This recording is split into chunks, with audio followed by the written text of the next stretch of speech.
Ladies and gentlemen, boys and girls, and welcome to Blather 284, I think it is.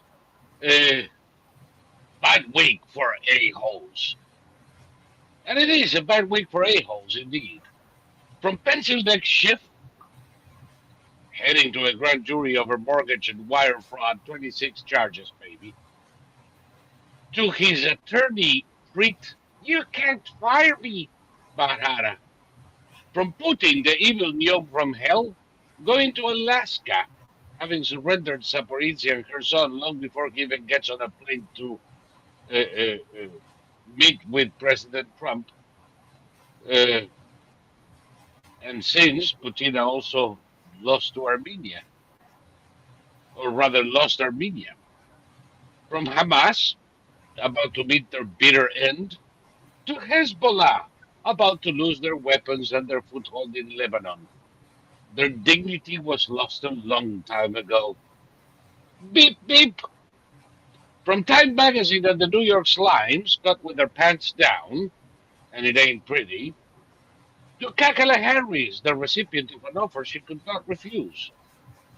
From the Democrat representatives in the Texas House, who decided to take a vacation in the old Arthur Andersen training facility in St. Charles, Illinois, only to be outfoxed by a Republican governor and AG who are in no mood to take prisoners. Let's face it, the a-hole body count broke the scale this week. And that is good. This is Solventes Bradley, the largest human repository of useless information.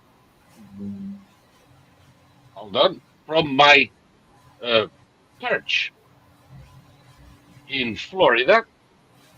And right here, right next to me on that side, not this side, the other left, is Thomas Victor, the only living expert in World War I flamethrowers, from the crazy fucking land of nuts, flakes, and weirdos, California. Thomas, speaking of a-holes, gruesome, apparently wants to be president again. First he wanted to be president, then he didn't want to be president. Now he wants to be president again. President of what? I don't know.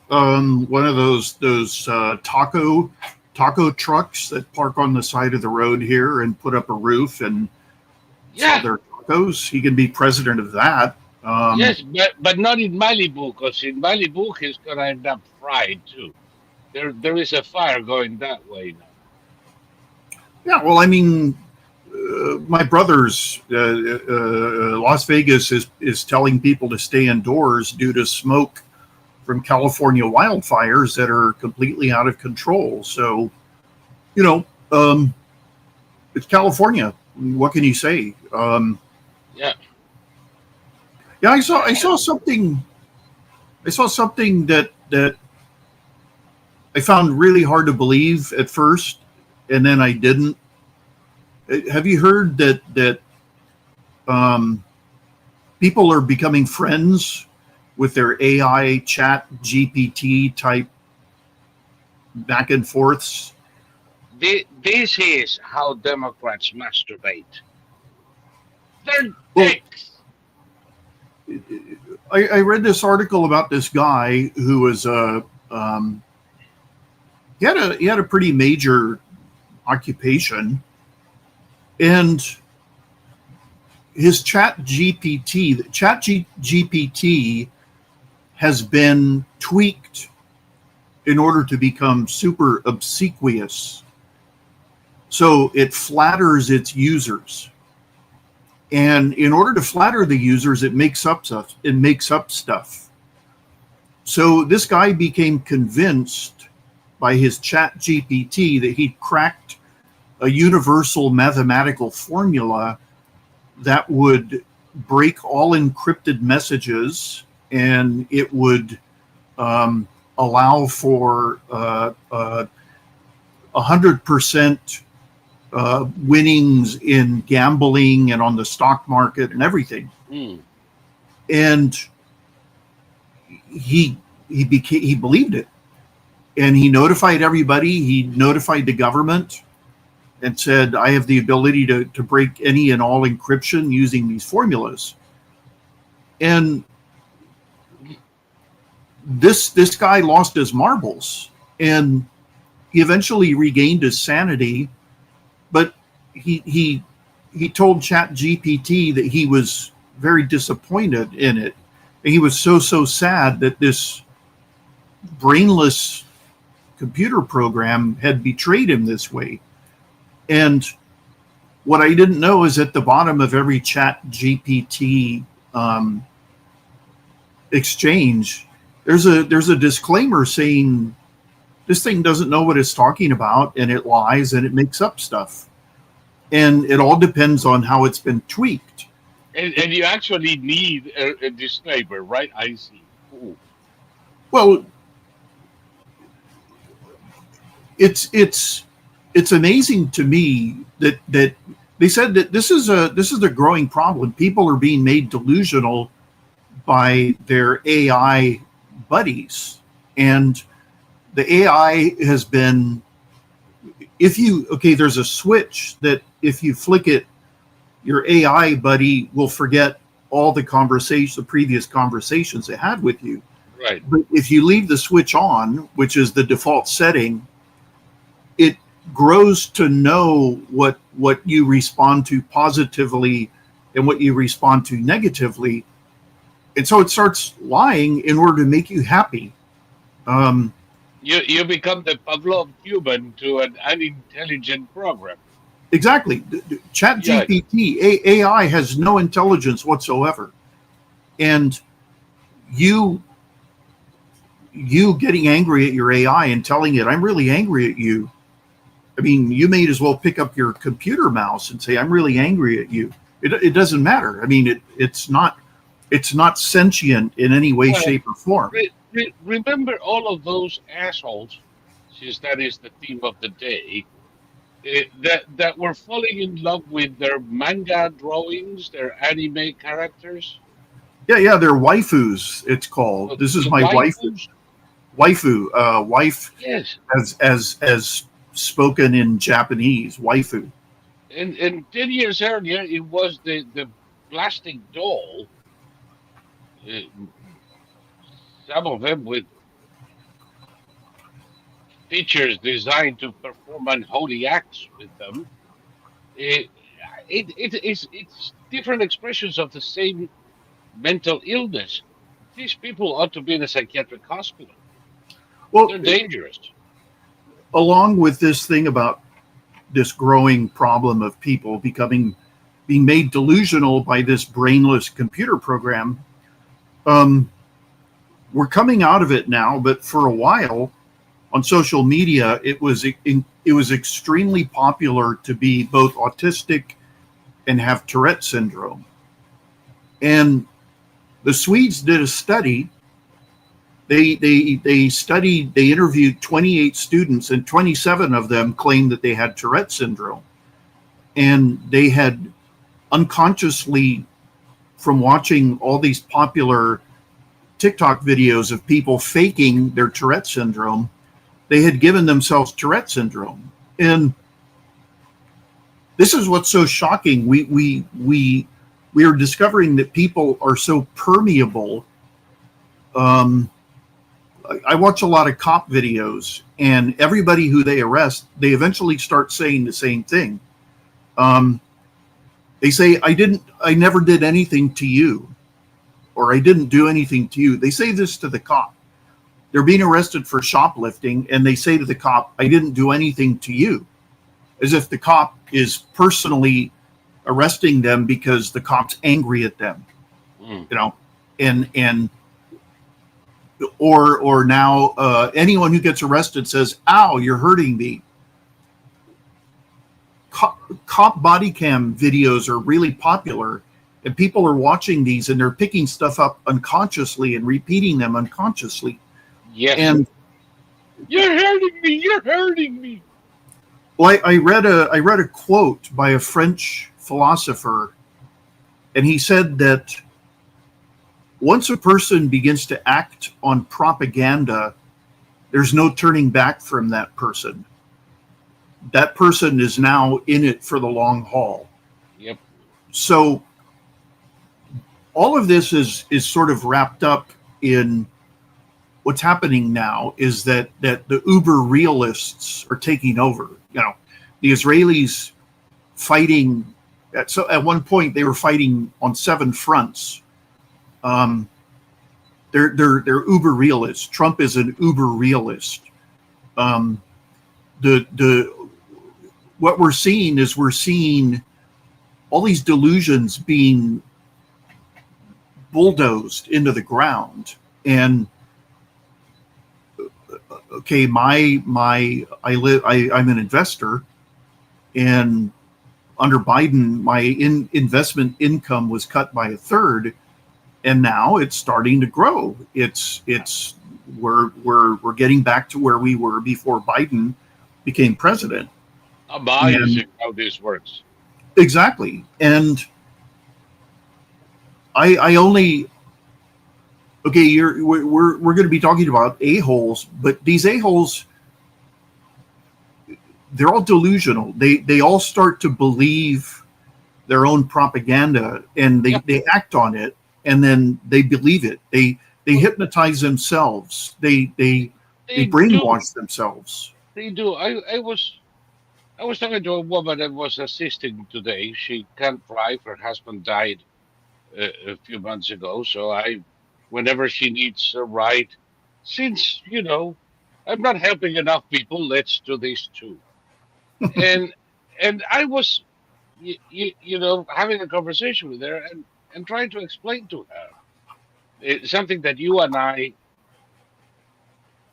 kind of like think alike. I discovered 7 years ago about the problem with libtards. It's not that they're assholes trying to figure out a way how to screw the world over. No, these idiots actually believe in the purity of their cause and the sainthood of their intentions. They are the good ones, according to them.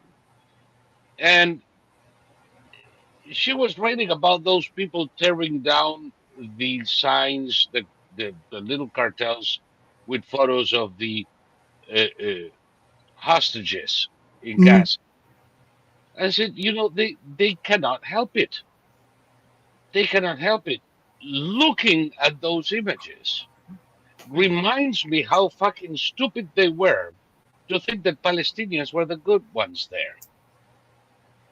And they need to erase it. They need to take them out. They need to not see it again because it undermines every belief they have. Yeah, yeah. And that's the same thing. It's not that they believe their own bullshit, is that they always believe their own bullshit Mhm. from inception.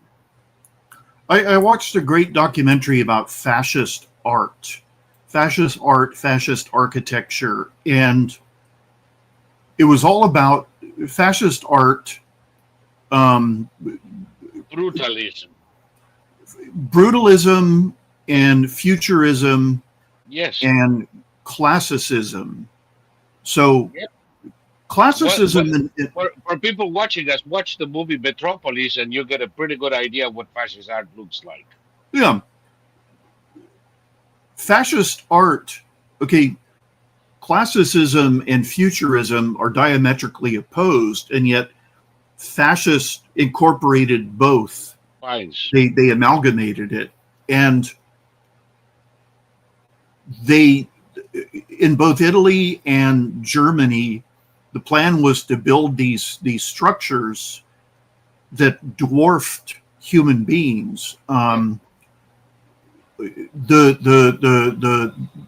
capital, the dome that they were going to build in Germania, in Berlin, was maybe 100 times larger than our Capitol building, and Yes.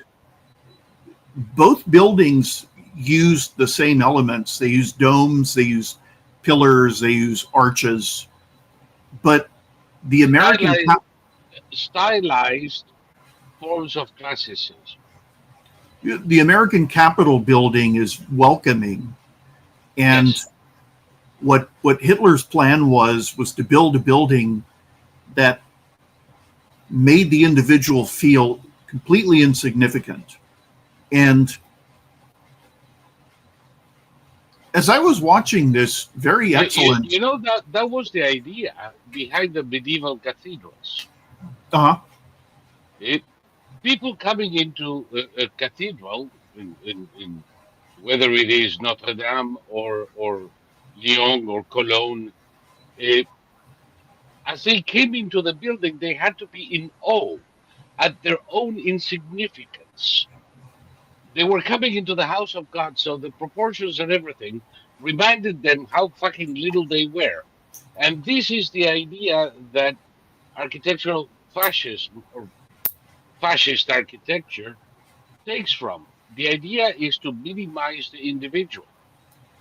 in this documentary that I was watching, the guy who made the documentary didn't. He was just using the term fascism. He never once called it right wing. And everything he said was a perfect match to the American Democratic Party, crushing individualism, turning love of government into a religion, having the Nazis used this place called Zeppelin Field in Nuremberg, and Zeppelin Field could hold 250,000 soldiers, and had a giant podium where Hitler would speak, and they had the enormous banners with the swastika. And Albert Speer came up with a brilliant idea that the rallies would be held at night, and they had these searchlights that would poke these pillars of light up into the sky and completely surround this place. And the idea was that the audience was a part of the architecture. The audience was completely, you only existed if you were part of a crowd, if you were part of the architecture itself. And everything this guy was saying is essentially what we're fighting in this country. The complete destruction of individualism, and the building of these monuments to government, the creation Did of you see the so-called Obama library? yeah And all of that to house 2 coloring books? yeah no it's actually amazing. And again, fascism is it's collectivism, and it's the destruction of individual. It has nothing to do with the right wing. They say they put fascism at the far end of the right wing. The far end of the right wing are people who live in cabins out in forests, who are living completely off the grid as entirely self-contained individuals. Yep. That's the far end of the right wing. It's not fascism. No, you and I have discussed this forever, and it's amazing, but people are still discussing it. Although more than ever are beginning to see the socialist character of fascism and Nazism. But to me, that was perfectly clear a long time ago. They're not the extreme right, they're the mainstream left. Especially now in this country. Especially now in this country. I mean, you take a look at the platform of the Democratic Party. Yes, they do have a political platform that nobody takes the trouble to read. They posted in the DNC website. You read that piece of shit, and it is an elaboration on Mussolini's Carta di Lavoro. It is an expansion of Hitler's 25 points. There is no difference. I've been defying people to go and read all three and tell me they're not the same thing. And Well, the it's very really few who actually did agreed.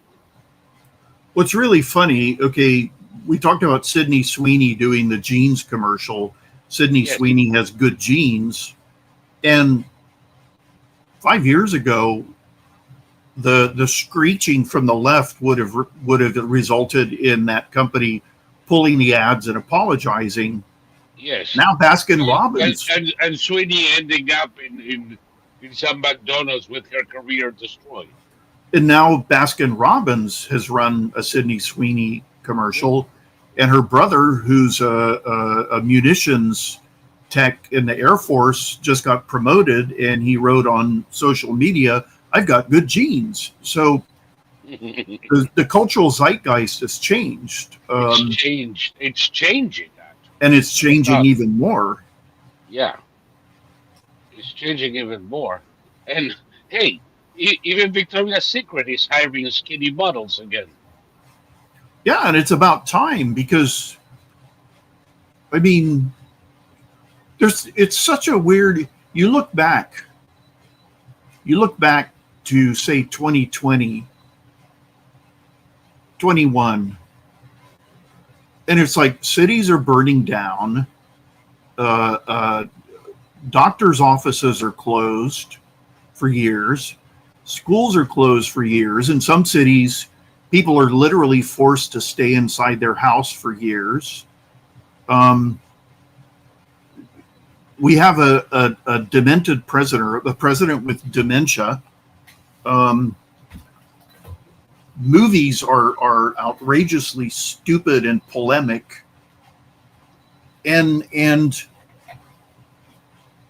transsexuals are basically running the country, all 1,800 of them, and it was just this period of pure madness. And we've decided not to be.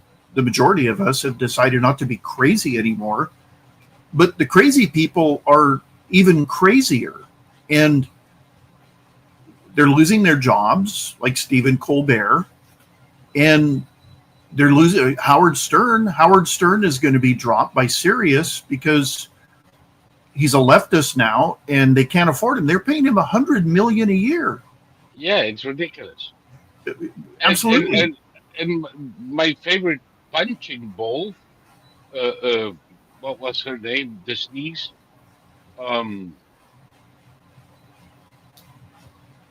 Jen Psaki. She lost her job too. Yeah, because her show lost like its. 27 of them. Nobody's watching them anymore.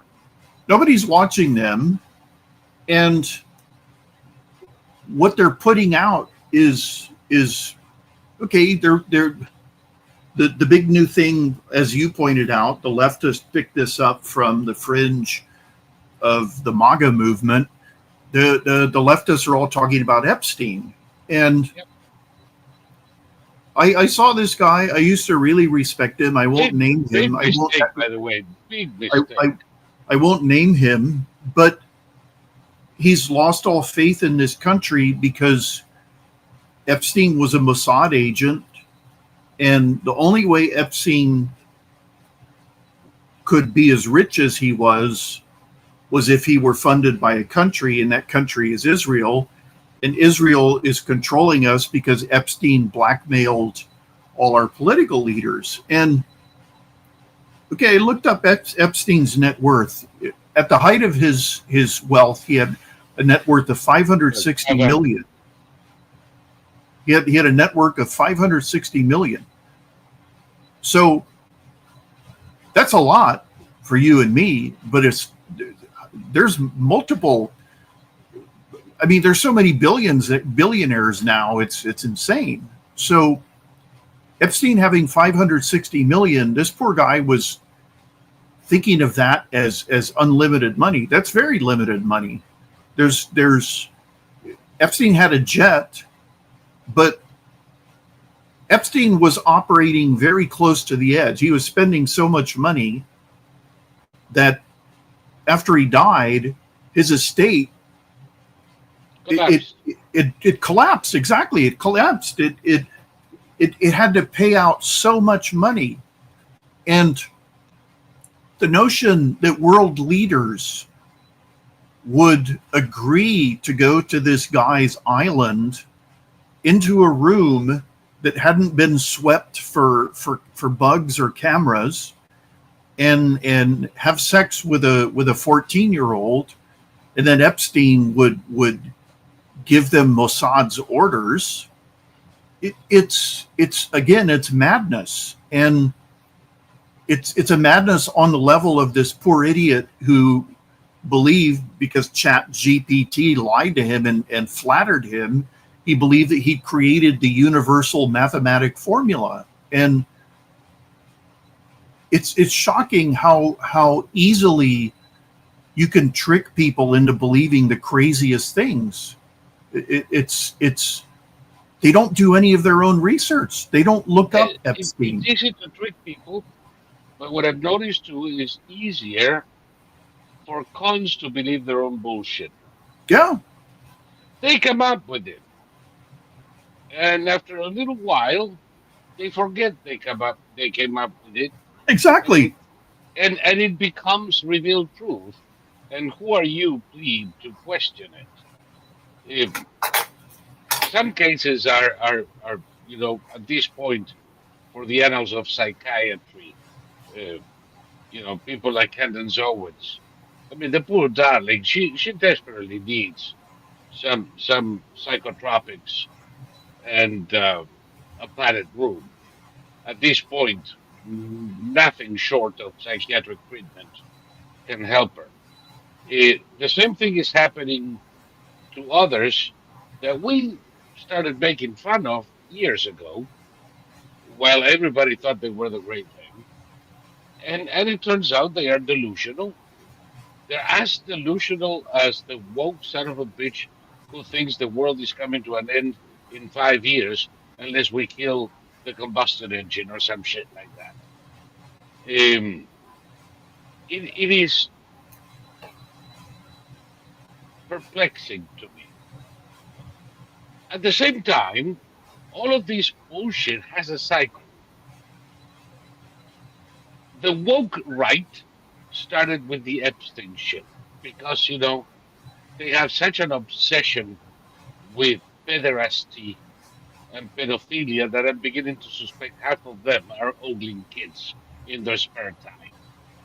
It's on their minds, definitely. Constantly on their minds.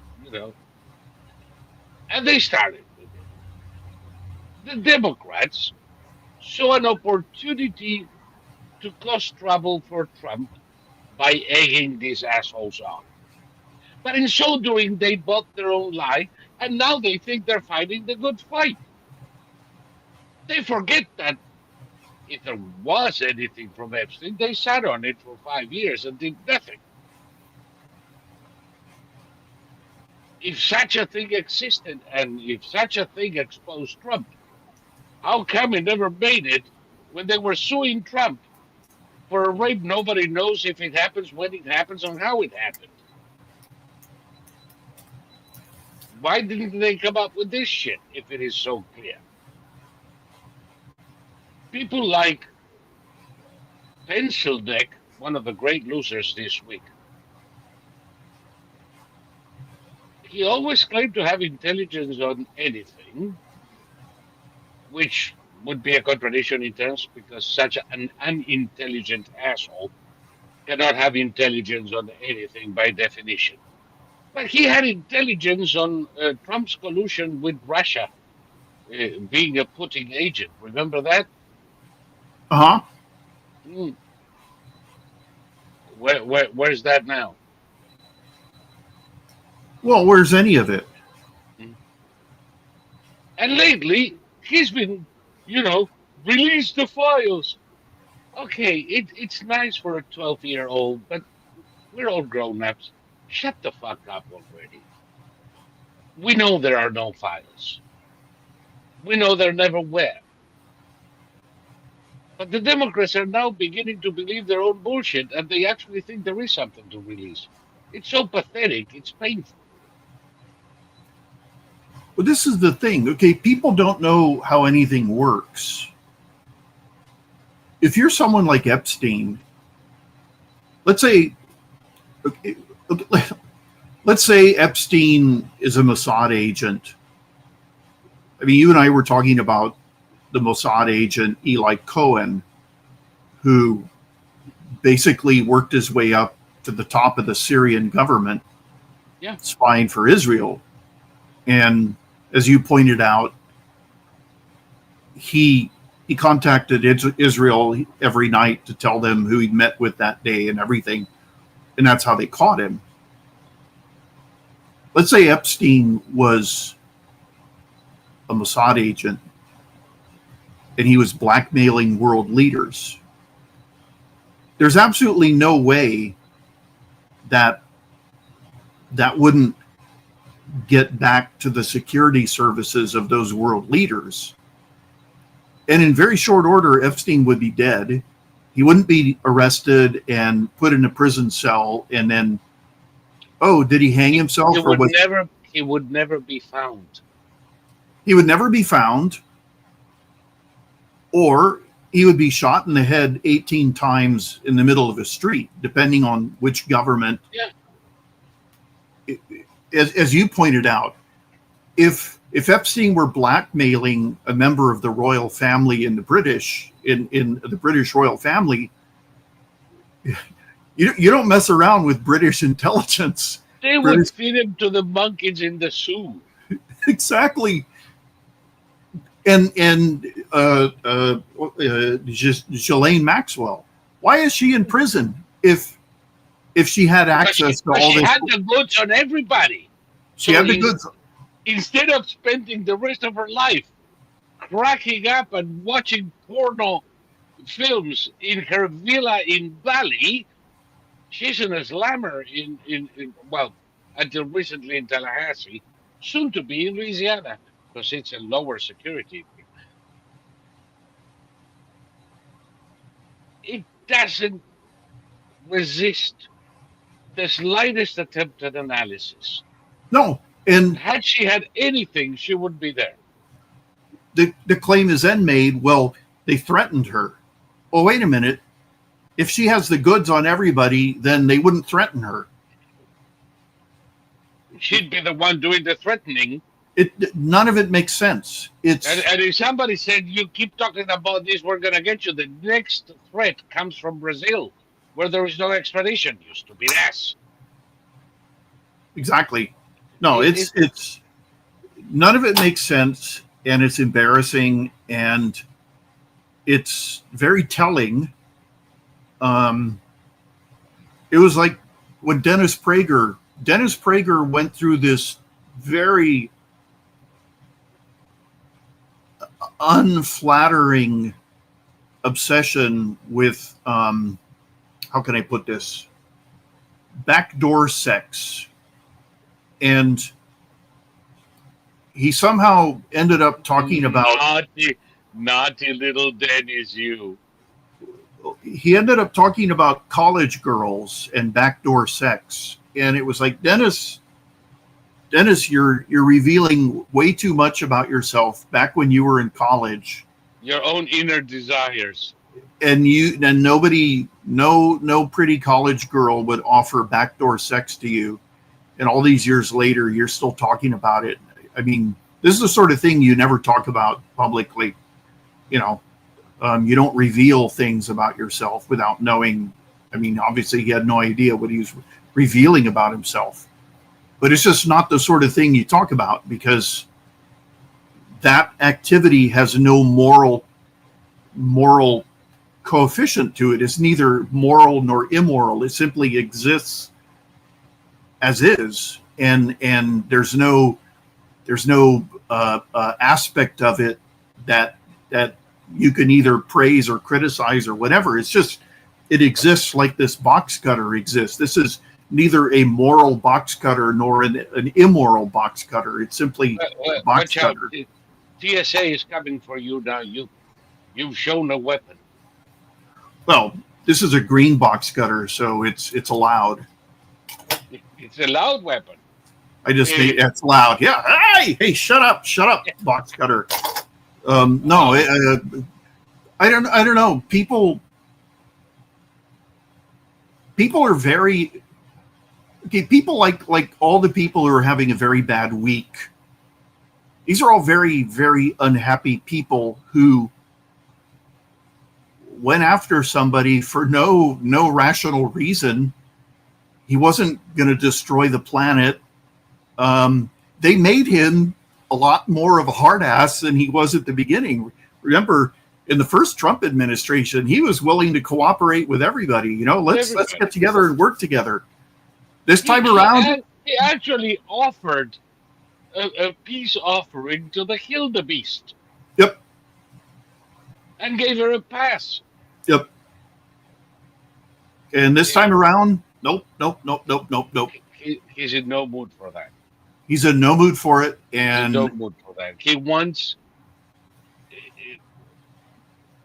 Trump 47 is Shylock. He wants his pound of flesh. Oh, he wants 1.5 tons of. He wants 3 tons of flesh. He's holding a box cutter like that.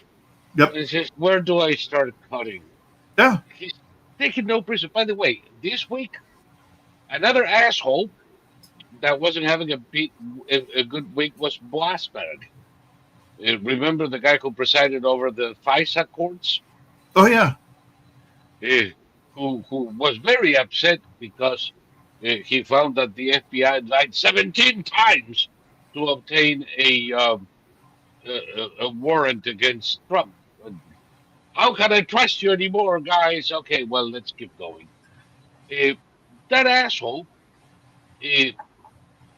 just got his latest injunction shoved so deep in his ass, he'll probably have a blockage, and it will end up with a colostomy.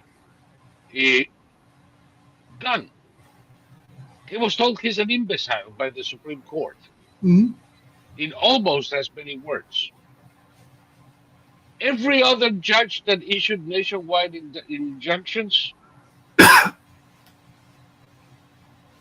just found out they're no longer valid.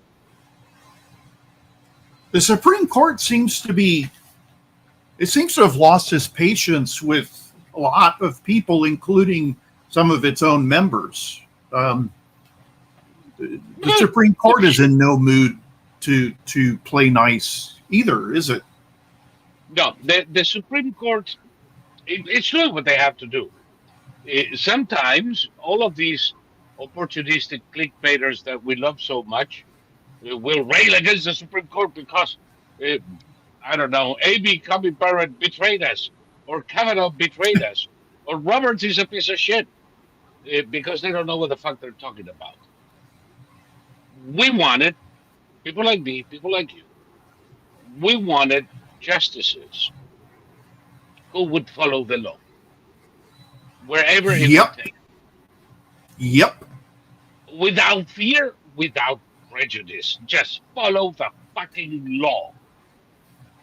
More or less Scalia style. When they follow the fucking law, it so happens that every now and then they come to a conclusion that is not what you and I like. No, but it's following the law. Then we need to change the law. And that's the thing that lawmakers are elected to write laws and change laws. Wow, amazing, isn't it? Yep.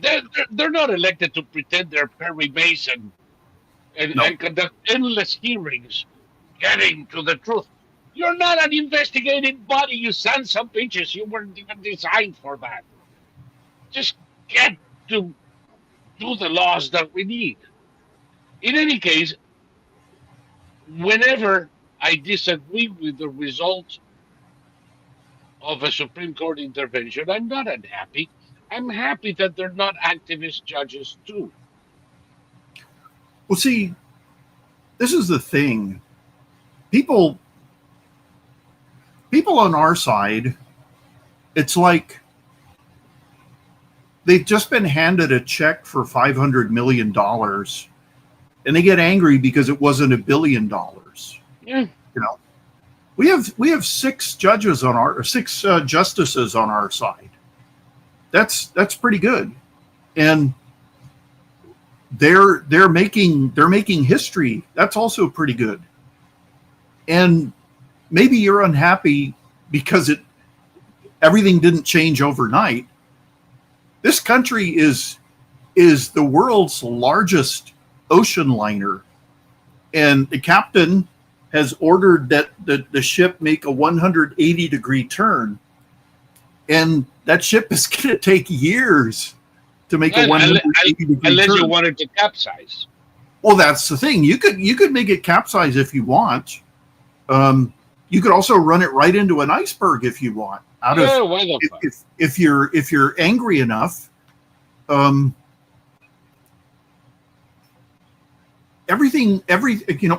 good things to those who wait. This is really a true aphorism. Yes, it is. Yes. By the way, I can't help myself. Sarah Bangas is in, and Terry. Terry saying that all's fine except for Jumanji, who lives in her own little world. When Sotomayor makes fun of Jumanji, she's dropped off the end of the earth. But who gives a shit?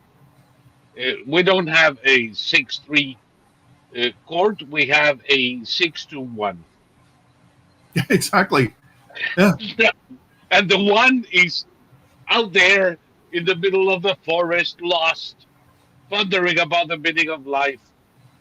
Sometimes so lost, nobody can find her. And Sarah is saying this one that I know is going to crack you up. In Mexico, everybody's saying the U.S. will be starving soon due to the bad relationship between Trump and Scheinbaum. Trump and China? Scheinbaum. Oh, Scheinbaum. Scheinbaum. The little soldadera of the cartels. Oh, okay. Yeah, sure. Why not? We're gonna start. We're gonna start. I'm already hungry. You know what's gonna happen pretty soon. What? We're gonna start bombing cartel operations in Mexico. Well, this is the thing that we've put all the elements. We've put all the elements in place. But first, we're going to arrest Maduro.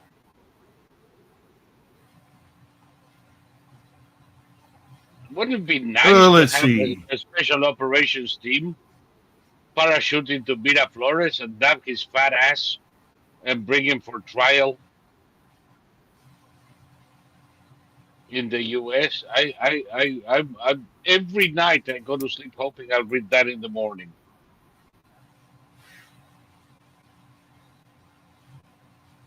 Let's see.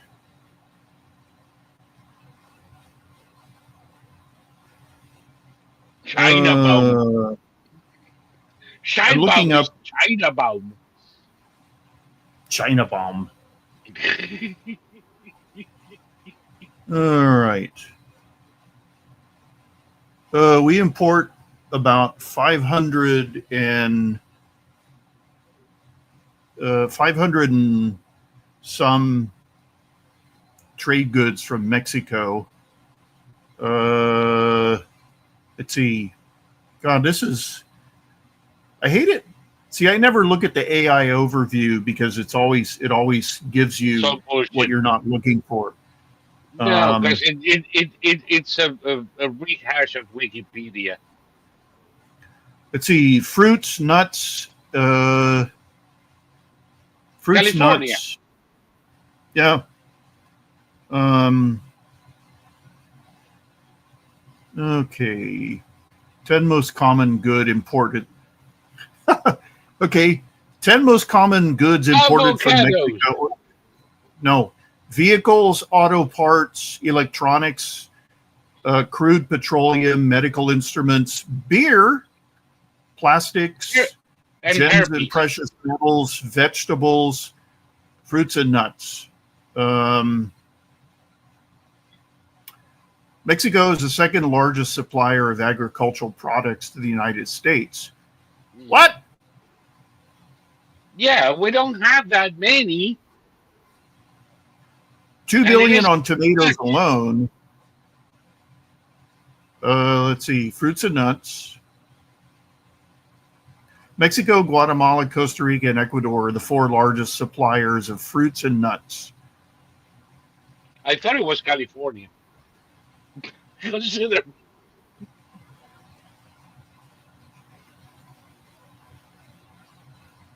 Wait, Mexico, Guatemala, Costa Rica, Ecuador, 4 largest suppliers, accounting for 75% of the U.S. purchases? Well, we're definitely not gonna starve, because we're still gonna have every other food aside from but some that fruit. thing doesn't say how much of what we consume is No, important. and that's impossible to find, because everybody, all those articles I was looking at, they're all cribbing from each other, and I think all of them are quoting from Wikipedia, so it's essentially useless. It's all bullshit. One here in the chat. Anyone think the Mexican government resources that are in bed with the drug cartels are going to come to the drug cartels' aid? Baby, you're not getting this right. The Mexican government and the cartels are one thing. They're not 2 separate entities assisting each other. They're one and the fucking same. We are way past the days when local politicians were bought by the cartels. The cartels govern Mexico. The cartels govern Venezuela. The cartels govern most of these narco-terrorist dictatorships. So, will they come to the aid? They're the same thing. If we want to bomb the cartels, then Mexico will have no choice but to let us. And what are they going to do? Exactly. And if we do bomb the cartels, it's going to be a strike like the Americas have never seen before. No. We're not going to send helicopters over to fire drones. We're going to send drones and put a missile into their sphincter without touching a hair. Well, also, we're going to send fleets of drones. Yes. And one thing, by the way, we import these fruits and nuts and flakes as if we didn't have enough in California. You know what tells you the level of these imports? The largest source of income for the Mexican state is the wire transfers of the menial workers in the U.S. Exactly. That comes most before, of which are here illegally. That comes before petroleum. It comes before auto parts. It comes before agriculture. Right. It's larger than oil and auto parts combined. This is something that people fail to realize. So the amount of tomatoes, that's fine, and it probably means that we can have tomatoes in winter in the Northeast because they come from Mexico. Good. In the worst case scenario, we go back to seasonal. Also, it said what's the problem? It said we import 4 billion in tomatoes per year. 4 billion for a country of 330 million? That's nothing. That's nothing. It's literally nothing. I mean, we're using 4 billion in tomatoes every day when it comes to fast food hamburgers. You know? So I remember some time ago there was a problem with the supply of tomatoes. The Texas production went to near zero, and McDonald's and Burger King took the tomatoes out of their sandwiches and would only serve them on request. Remember that? Mhm. Did anybody die? No. At that time, tomatoes that are now somewhere around the 89 cent per pound range were in the $3 or $4 per pound range. Mhm. Did anybody go broke? Nobody went broke. Nobody's going to miss avocados. Um, nuts. Um, I guess there's people in bars that will And and miss and and depending nuts. what that and depending what that because most of the cashews in this country come from Brazil. Mhm. And by the way, soon they're going to have to come from Southeast Asia, baby, because we're throwing uh, uh, tariffs on Brazil like you wouldn't believe. Mhm. Uh, oh, we're going to have to pay more for cashews. No, we'll bring it from Southeast Asia, you moron. God, people are so stupid. The whole world that is smart wants to do business with the U.S. And, you know, the Azerbaijanis and the Armenians didn't make nice with each other because now they suddenly love each other. They made nice with each other because we offered them the world's biggest carrots. Oh, And and all of a sudden, all of the rare earths and because we have mineral deals with both of them now. Ooh, who would have thunk? Mm. yeah, Certainly not Jeffrey Sachs or in one of those driveling galoots. Um,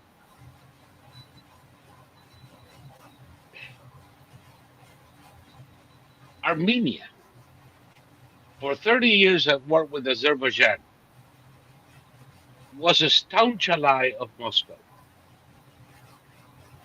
up until Today, 2023.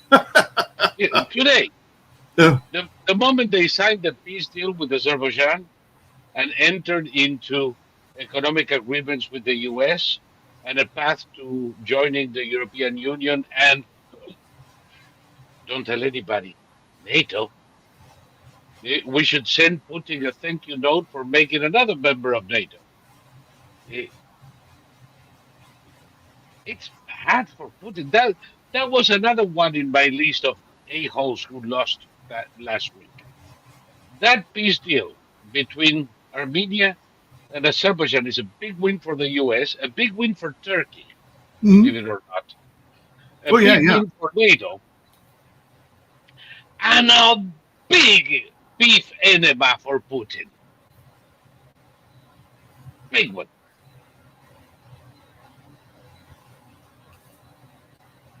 No, Ooh. Putin is demolishing everything that existed basically for Russia. Wow. What are you looking at? I was just looking at the European, like Finland, the Finnish border with Russia. Man, that's amazing. The only country once Ukraine joins NATO, it's going to be an unbroken border all the way from sea to sea of Oh, NATO. from sea to shining sea, because it's Yeah, going all the way to the Caspian. yeah. Because Ukraine is going to be a part, but then you have Armenia and Azerbaijan, and that's it. You know, boxed in. Thank you very much. Wait, but he made one territory in Latvia. Tickle my balls, see what happens. It's really amazing that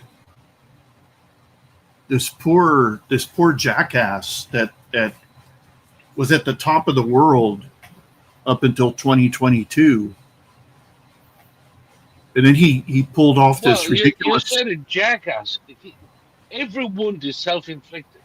Mm-hmm.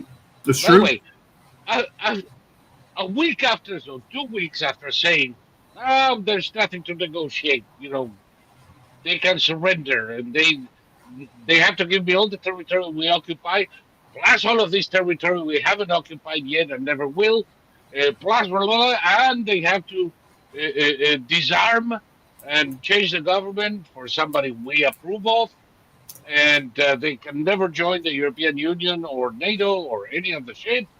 And that's it. And there's nothing to talk about. 2 weeks later, well, okay. Remember when I said that about Zaporizia and Kherson? I was Mm-hmm. joking. I was joking. I didn't mean it. I didn't mean it. I just want the Donbass and Crimea. Let's go back to what I held in 2014. I just lost 1 million people to not advance the fucking inch. Mm-hmm. Oh, and that happens 2 weeks after Armenia joins. You know that Armenia joined the criminal court at The Hague? Mm-hmm. Technically, if Putin goes to Yerevan, he'll be arrested. Yep. That's the ally. What a bunch of morons. And looking at the headlines here, CNN, Trump-Putin summit in Alaska resembles a slow defeat for Ukraine. How? I don't know. Oh, no, I know. Because Trump is a puppet of Putin. And he's going to do what Putin tells him to do. And he's going to sign Ukraine over to Russia and betray Ukraine and Europe. Because he's a Putin agent. Now, if you believe that Trump is a Putin agent, you believe this shit. You know what's going to happen in Alaska? Nothing. Tell me. Nothing. Now, there's going to be some kind of triumphant report. We have come to an agreement. I think we can work together. We are going to refine this. But nothing is going to happen unless Putin surrenders. Well, this is the thing. And Trump is not going to give away 1/3 of Ukraine to this monster. no, It's just not going to. And by the way, if he did, it wouldn't happen anyway.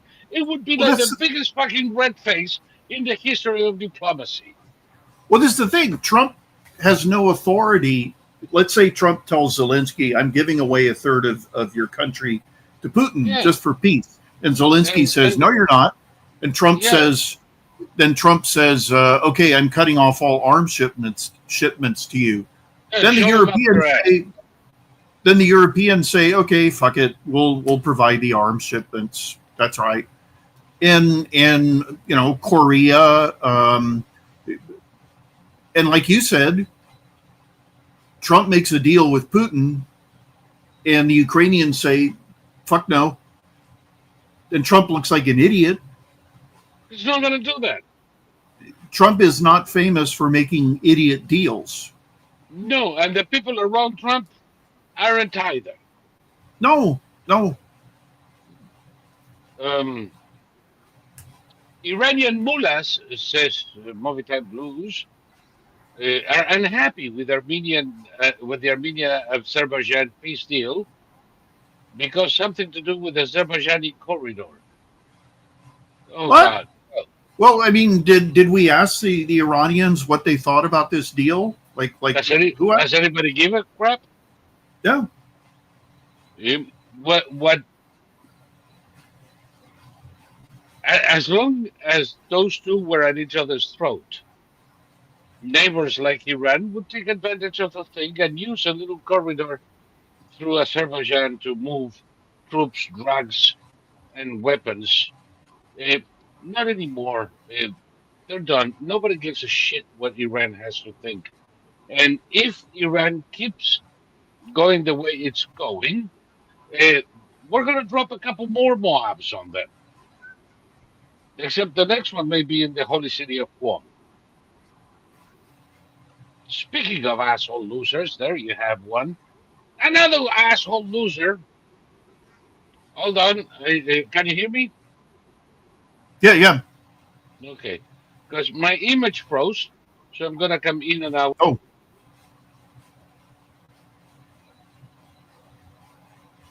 Yep, you froze again. Wow! A brutal close-up of me and my red eyes. I guess I'm on my own at this moment. Azerbaijan. Azerbaijan has an Israeli base there, or rather, the Azerbaijanis let the Israelis use their bases. There he is. Hello. Hello there. Also, Azerbaijan is famous for having Western TNA performers like Katy Perry and J Lo and all of them. They come and they perform and they shake their booties. They're not. Azerbaijan is a Muslim country, but these Western performers aren't required to wear hijab or anything like that. Neither are their own belly dancers, I assure you. Exactly. And one of the reasons they do this is to tick off Iran, because, Iran is always, Azerbaijan is a majority Shia country, and the mullahs are always telling the Azerbaijanis, you need to do this and you need to do that. And so the Azerbaijanis do the opposite. And what better way to tee off the mullahs, if they're still around, than to join NATO? I don't know. It's the mullahs. The mullahs are like Putin. They've lost everything. They're not giving up. They're delusional. They're putting out these ridiculous statements. Another loser is the mullahs' own Hezbollah. Yes. The government of Lebanon ordered them to depose their weapons and get the fuck out by the end of the month. Yeah. And they're serious. Yeah. And there's people claiming that the government doesn't have the strength to disarm Hezbollah by force. Now they do. They do, and they're going to have a lot of help. They're going to have a lot of clandestine help from all over the region, and we're obviously open help. Be there. Clandestine and open. And open, yes. Above and below board, these guys are gone. Mm-hmm. The other big loser this week is Hamas. Mm-hmm. Another tool of Iran. And it doesn't matter what the world says anymore. What is France going to do to stop this? Tell Israel that they're going to recognize Palestine, whatever the fuck that is? No, they already played that card. They have no cards left to play. What I liked this week, one of the big winners this week, was Marco Rubio. Marco Rubio came out and said that the conversations with Hamas to free the hostages failed the moment that Macron announced he was going to recognize Palestine. Mm-hmm. That encouraged and enabled them, and they dropped the negotiations and retrenched. Well, what the fuck did Macron expect? That's the same thing that Chirac did with Saddam Hussein in 2003. Yeah. The exact same thing. Don't tell me they didn't know. They did it on purpose. Well, this is the thing, that what Macron did is a non-violent equivalent. It's analogous to what the Iranians did with the October 7th attack on Israel, is that it was intended to sabotage any kind of deal that would bring this. The French can't live without having Hamas there to cause Israel trouble, so that the French can then point the finger at Israel when Israel retaliates. That's The French need this to go on in perpetuity, Yes. and Plus, the French always hated the Jews, so it comes naturally to them. oh well, now I was going to go off on a long tangent about the French in World War II, but doesn't matter. You were talking about Hezbollah. I saw a documentary about the pager attack that the Israelis launched. Beep, And beep. the pager attack that the Israelis launched was much more brilliant than the Western press gives it credit for, Oh, yes. because it was the plan was 10 years in the making, and they hoodwinked multiple suppliers, including and multiple buyers, including Hezbollah. The pagers that were sold to Hezbollah were much bigger than a traditional pager, but they convinced, and this was to hold the explosive inside them, but they managed to convince Hezbollah that these pagers were much more durable, they could be used on the battlefield, et cetera, et cetera, et cetera. Military grade. So the pager attack killed 1,500 Hezbollah operatives, leaders. It was the leaders who were killed, and wounded. It basically, there were 5,000 pagers that went off. 1,500 Hezbollah were killed, and the rest were wounded. And then sometime later, the Israelis blew up the walkie-talkies that Hezbollah had. And the cell phones. Exactly. So at that point, Hezbollah threw out all their electronic communications gear, including laptops, everything. And this attack was done in coordination with the Israeli Air Force and ground force, because what it did was it decapitated the communications to the Rocketeers out in the field, and that's when Israel went into southern Lebanon, and the Hezbollah in the field were getting no orders from the top, because everybody in the top was either dead, wounded, or had thrown away all his communications devices. Or singing soprano. Like Zapato says here, from the liver to the knees. Exactly, yeah. Yeah, that's an Israeli. I heard the Israelis saying that almost immediately. Yeah. Did you see, by the way, it was this week, another loser, the Associated Press put a thing out there about the slow and painful recovery of the victims of the Israeli attack. What? And he had pictures of all of these assholes, with the eyes done to shit and hands with no fingers, and conceivably in between the legs without dicks and balls. But the headline of the Associated Press, the slow and painful recovery of the victims of Israel's attack. You gotta be kidding me. Yeah, they're all terrorists. Their recovery should be slow and painful. Yeah, I think they should be, and I agree with Novita Blues in the chat. There should be another attack, but this time, please give Zoran Mandami one of the beavers.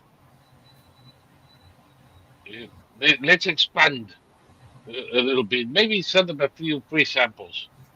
Well, I think that New York should experience life under Zoran Mamdani, because it may actually. I mean, remember they elected Rudy Giuliani, so it may not, but it may cause a change. They elected Giuliani only after Dinkins buried the city under a pile of shit.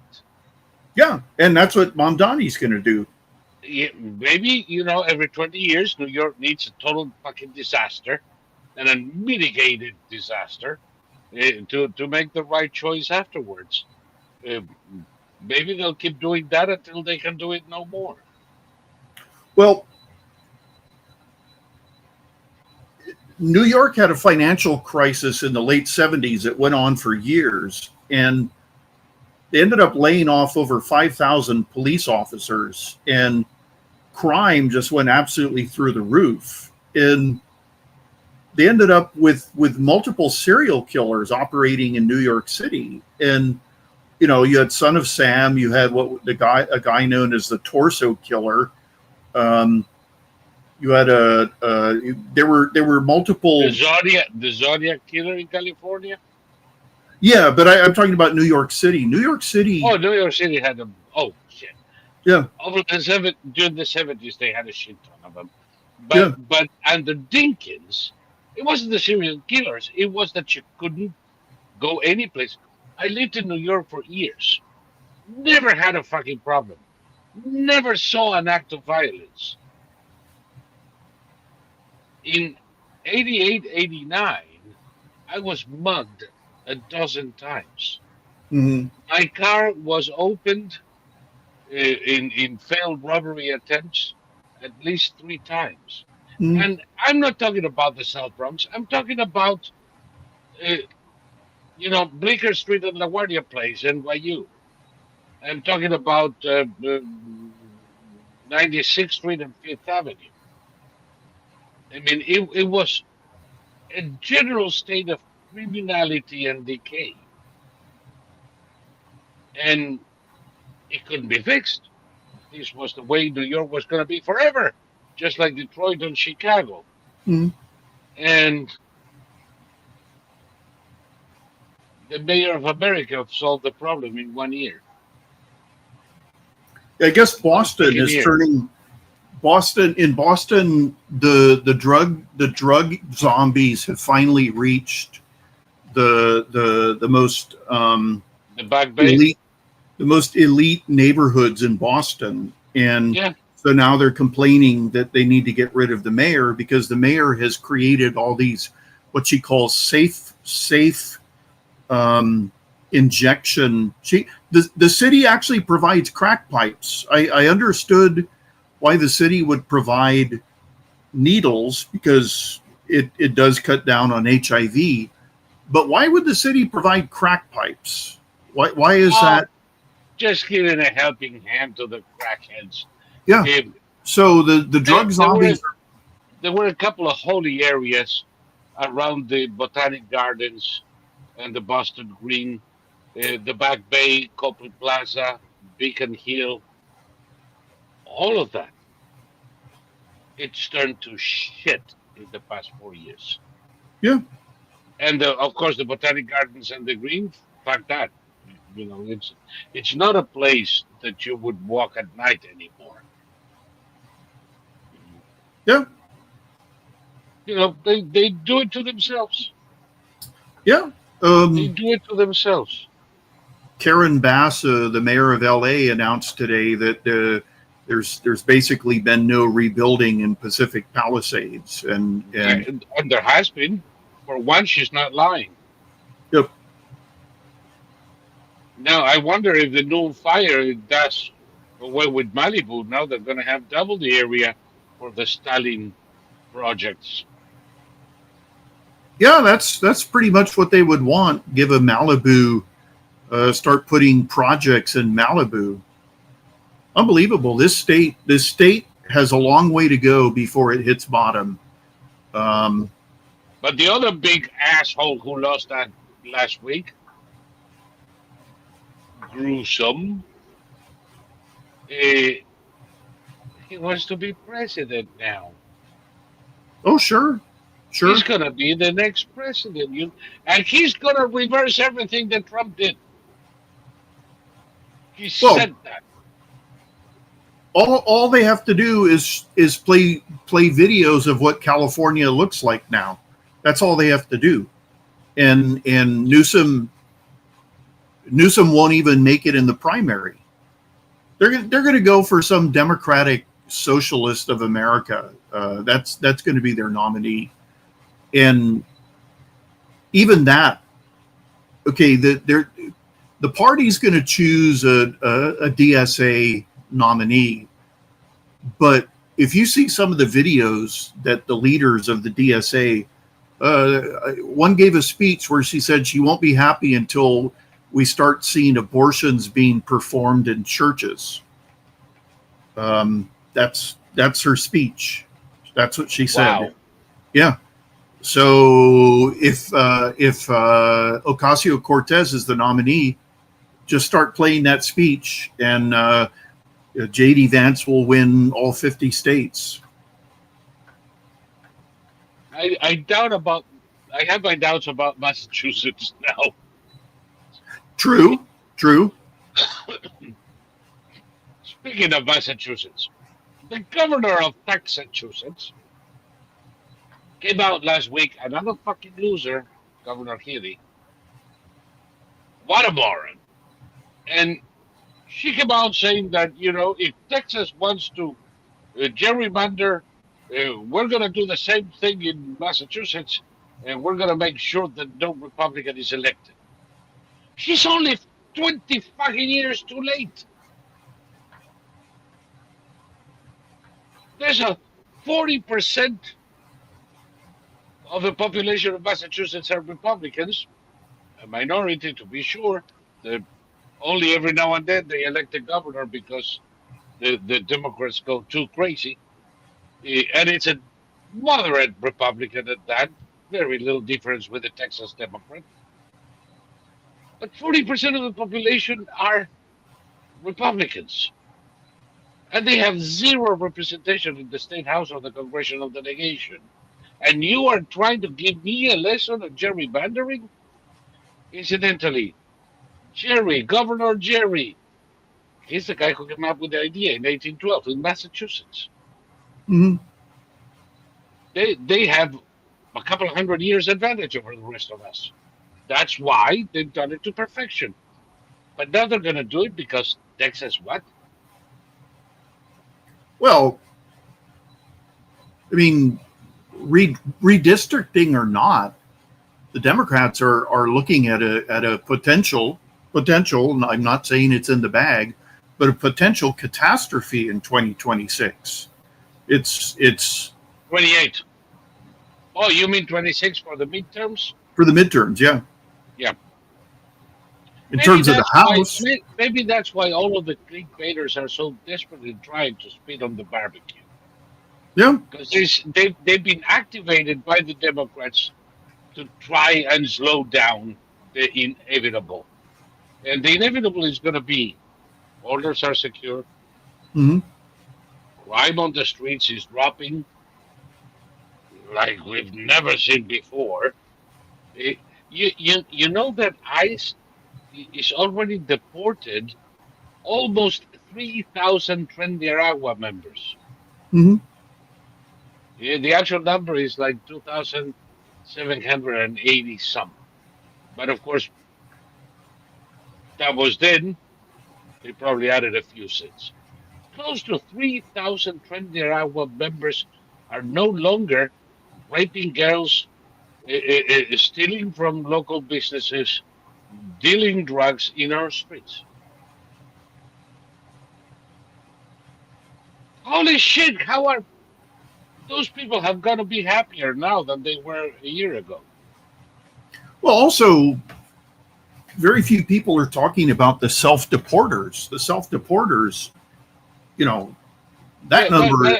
I'm not talking about deportations. I'm talking about 3,000 hardened criminals from Tren de Aragua only. Plus, yeah. However many from the MS-13. Plus, so gangsters are disappearing from the streets of our cities like it is the fucking rapture. Well, illegals in general are disappearing. Look at the freeway maps in California, where it's like there's no more what do you call it, gridlock on the major freeways, and it's like, okay, now we understand why we had so much gridlock, is because 3/4 of South America was in this country. Yeah. So and now Trump wants to do a census. Yeah.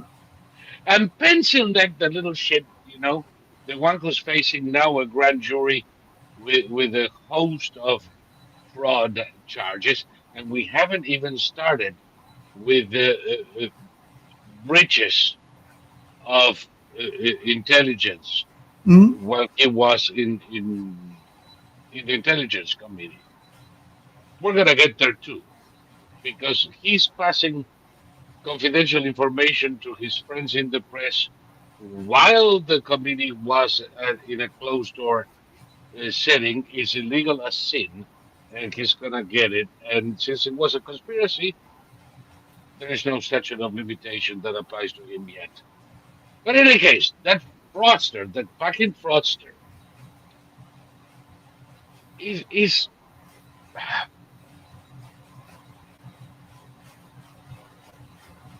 he's now come up, with this idea. Uh, Letitia James too, she's gonna get it as well.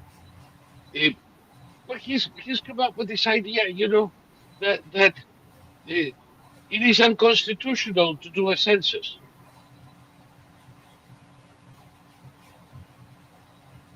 Listen, Pensilneck and every other functional illiterate moron out there, it is unconstitutional not to do a census every 10 years. It is not unconstitutional to do any number of censuses in between that you decide to because your left ball itches. You can do as many as you want.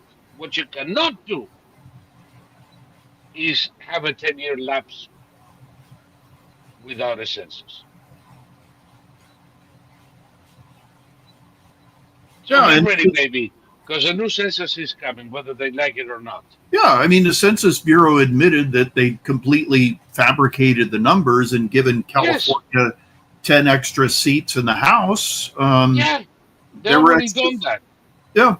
So, Now, they don't have a now leg what to do we stand do? on. We reapportion based on the corrections, or do we have a new census? Trump has decided we're going to have a new census, and anybody who doesn't like it can go pound sand. Yeah. Yeah. Starting with Pennsylvania. Any words on MTG's bills, says Father Chris. I don't know. Who's MTG?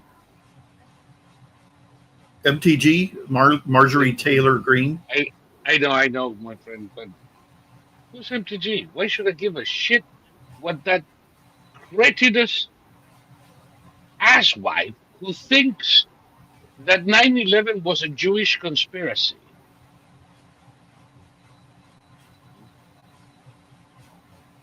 That Neil Armstrong was never on the moon. Do you really give a shit about anything that Hag has to say?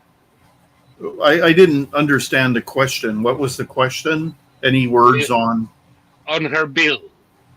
what's her She bill? put who cares? I saw it the other day. I don't give a shit. I really don't care about MTG. Well, what's the bill, though?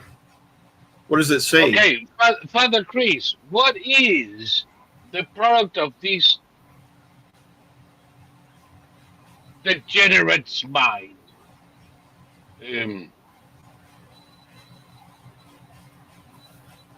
She apparently sponsored a bill regarding a new census a few weeks ago. That thing is going nowhere. You don't need a bill. President Trump can, and in fact he has, asked the Commerce Department to do another census. He can do that. It's an executive matter. You don't need a bill. She probably overheard something and wanted to get ahead of it and lay claim to it. But she's totally useless, and her bill is total nonsense, and it's not going anywhere.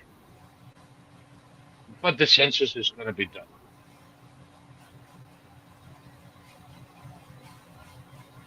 I really, can you tell Thomas that I don't like the bitch?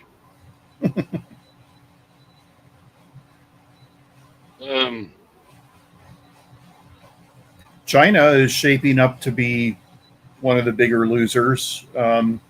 Oh, the new mosquito. But by the way, if you're having a new epidemic, apparently quite severe, of a variant of the flu that is transmitted through mosquito bites, why do people wear masks? Is that going to stop the mosquito from biting you? Well, I mean, the whole mask thing, when I was in Tokyo, people wore masks when they had a cold. It was like considered Polite. polite. Yeah, so And when you sneeze, you don't spray everybody. You do. yeah, so you would see like the subway cars packed full, after the pushers jam people in, and maybe two people in the whole car would be wearing masks. Mm-hmm. Chinese, the Chinese are. I keep seeing documentaries about the decrepitude of China, and then I see people telling us that the Chinese are decades ahead of us in terms of technology, and it's like, okay, they can't build aircraft, they can't build skyscrapers, they can't feed their people without poisoning them. What exactly are they ahead of us in? And then Infant mortality, infant mortality. poverty. Oh, that reminds me. Remember I told you that? Did I tell you? I can't remember. 2 houses on my street were just sold to Chinese people, and I like Chinese neighbors because they're quiet. Yeah. But a little while after one of the houses was sold, this piece of paper appeared on everybody's front doorstep, tucked into everybody's windshield wiper on their cars. Here's what it says. Definitely let everybody know fast about their trade secrets and ownership percent theft. The heads of the whole organization behind Mental Voice and people following their commands have been stealing all of the whole world's and Eternal's trade secrets and ownership percentage, parentheses, all investment, business, and profession, through the hacked brain, and spread since 2014 and earlier. All of their properties came from theft using this same method. Theft included non-money related trade secrets and assets of all types. In the process, they committed batteries and homicides. Case urgent. So this was put on everybody's front doorstep and everybody's. So I'm hoping. You have a big mental health crisis in California. I'm hoping that it's just a coincidence and that it's not my new neighbors, because if this sort of thing becomes habitual, you're going to become Chinese. Obviously, that was not written by a native English speaker, and no. When the Chinese go crazy, they tend to do things like go into kindergartens with a knife in each hand. So I'm hoping that it's just a coincidence that a different person happened to blanket the whole city with that. I'm afraid you're desperately trying to grasp for straws. Yes. The reality is obvious. You have a fucking moron in that neighborhood who doesn't like the Chinaman next door. Well, they're off their rockers, and they're very. Whoever wrote not that. The most educated folk in the planet. Well, very adamant and very agitated, and the best thing to do when confronted with people like that is to tell them that you'll look into it and tell them you've really got to go because holy shit, you've got an appointment with a gastroenterologist. So I have to learn how to do that. Usually I say, oh my God, if I can't give any asshole more than 5 minutes, I've just given you 6. Eh, I'll be back next year for your next 5 minutes. And they look at you and they hate me. And I rejoice. This is, I believe that I'm developing a particular kind of mental illness. I rejoice in assholes hating me. I bask in their contempt.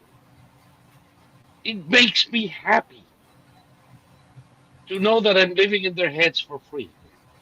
well, years ago, I used to go to, back in the pre-digital age for photography, I used to go to a photography studio to have my film developed. And the guy there was about as conservative as you could imagine. And he kept a Colt 45 under the counter. And one day I was going there, and as I was about to open the door, this guy walked up to me and he said, "Excuse me." I said, "Yes." And he said, "How come I see you wherever I go?" I said, "I'm sorry." And he said, "Everywhere I go, you're right there. I see you everywhere." I said, "Well, I've never seen you in my life, so I think you're seeing a different person." And he said, "No, I think it's you." I said, "Sir, believe me, I've never seen you in my life, and I don't know who you are. I'm not following you." He said, "Well, I don't know about that, but okay." So I went inside and I watched this guy get in his car and drive away. But when you're confronted by naked mental illness and the person is really agitated and they're convinced that you're following them and stalking them, you're about this far away from that person getting violent with you. And that's when you kiss their feet, you do whatever it takes to get them out of there. Unless you want to have a gun battle with them, which I don't. I thought you'd talk to your watch and say, all units stand down, all units stand down. The suspect is aware of our presence. And see what happens. It just, okay, you go to a lot of conventions and things like that. Have you ever met somebody who was so mentally ill you thought they were probably dangerous? Yes. Is it fun? I was coming out, and I have a witness in the chat here. Fun? I don't give a shit. I'm so beyond good and evil on some things. I was coming out of the building, and there were these pro-Palestine shitheads, with Palestine flags and kafiyas and all that jazz. And, they made a comment about Israel, and all I did was scream, Viva Voce, I'm Israel High, mofos. They didn't like it. And I didn't give a shit. Then they shook your hand and let you just walk away? They didn't shake my hand. They didn't dare stop me either. Most of these people fold when confronted.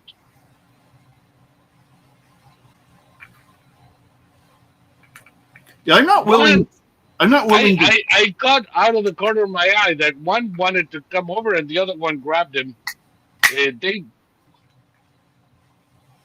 don't know who they're fucking with. Yeah, I'm not willing to. There you go. There, Gonzalo says true. He was there. He was standing right next to me. I was counting on Gonzalo to defend me if they came after me. But, he's. Well, see, I'm not willing to trust that the person in front of me is one of the 98% who will not do anything. I always assume that they're the 2% They're part of the 2% that are just about to pull out a steak knife and go after you. Well, they can try. They can try. Deb says, "Be careful. You could get a beat down these days." Maybe they will. I, you know, I'm so sick and tired of these assholes. I had to spend far too long watching every word I said. I don't care anymore. I really don't. I went to one. There was a giant march in Los Angeles, and it was, I think they said it was something like 50,000 people, and it was against what year was this? What was going on? This had to be protesting the Iraq War. Oh, lovely. But I was there with, I was protesting the Iraq War. So I was there with 20 other people, and we were the counter protest by the side of the road. This protest march of 50,000 people started. The people leading the march had these enormous puppets that looked like George Bush and Jewish bankers and all that. And they were all playing drums and they had vuvuzelas and I was wearing a t-shirt I'd made that said George Bush was right in big black letters. And right before this parade started, this young woman arrived, and I had a little American flag, and she said she had a box full of Israeli flags. So I said, sure. So I had an American flag in one hand and the Star of David in the other. This 50,000, there were 24 of us. This whole parade came to a grinding stop, and these people started screeching at us, and we had a bunch of LAPD officers in front of us, and everybody, all these people who were marching for peace were threatening to murder us in the name of peace. Of course. And they had these people who wear lime green vests, and they are the free speech lawyers. They're there to make sure that the rights of those parade marchers. The free speech lawyers were trying to attack us. So the cops called in reinforcements, and they started beating the shit out of these fuckers and making them move on. So somehow we all decided at the same time to really, really get into it and wave our flags and just really and 25 people caused a 50,000 person march to stop in its tracks because they could not continue knowing that we existed. And it does not compute. Yeah. It does not compute. I got nervous. For you. I like it. At some point, a guy with a backpack came up. He was Middle Eastern. And he was going, Heil Hitler, Heil Hitler. And I thought, oh, I don't like that backpack. But eventually he moved on. But I took all these photos of these people. And the thing about them all that they had the same was they all had completely dead eyes. I don't know if they're not there because they're brilliant, you know. It was amazing. And they could not, I mean, they would leave and come back and leave and come back, and the cops were telling them, they were yelling at them to move on, and eventually they called in like mounted police to protect us. It was amazing. They wanted to murder us. There's 50,000 of them and 25 of us, and they could not. You could have taken all of them because these people are innately cowards. By the way, Gonzalo, I can say it now because he made a comment. So Gonzalo is the guy who was next to me when I confronted these assholes with Am Israel High. He says, and I told you in jest that um, that I was counting on him to defend me, and the son of a gun is saying, "I refuse to engage with crazy. They're all yours." Yeah. And Well, then see, he says, he's but yes, they cower upon a hard gaze. Listen, every time I've been confronted with these little shits, you stand your ground, you look at them like you haven't had breakfast and they look like bacon, and they fold every single time. well. When I'm confronted by crazy, I just act more crazy, and they always go away. Bingo. So you know, there's a lot of Bingo. videos coming out of Europe now of young women saying that they're tired of being harassed on the street by people who came in on boats. And Oh, so the the broccoli hair crowd. the women are starting to act crazy, and it works. They show themselves, they Yes. film themselves acting crazy and running at the guy going and he turns around and You he know what? runs.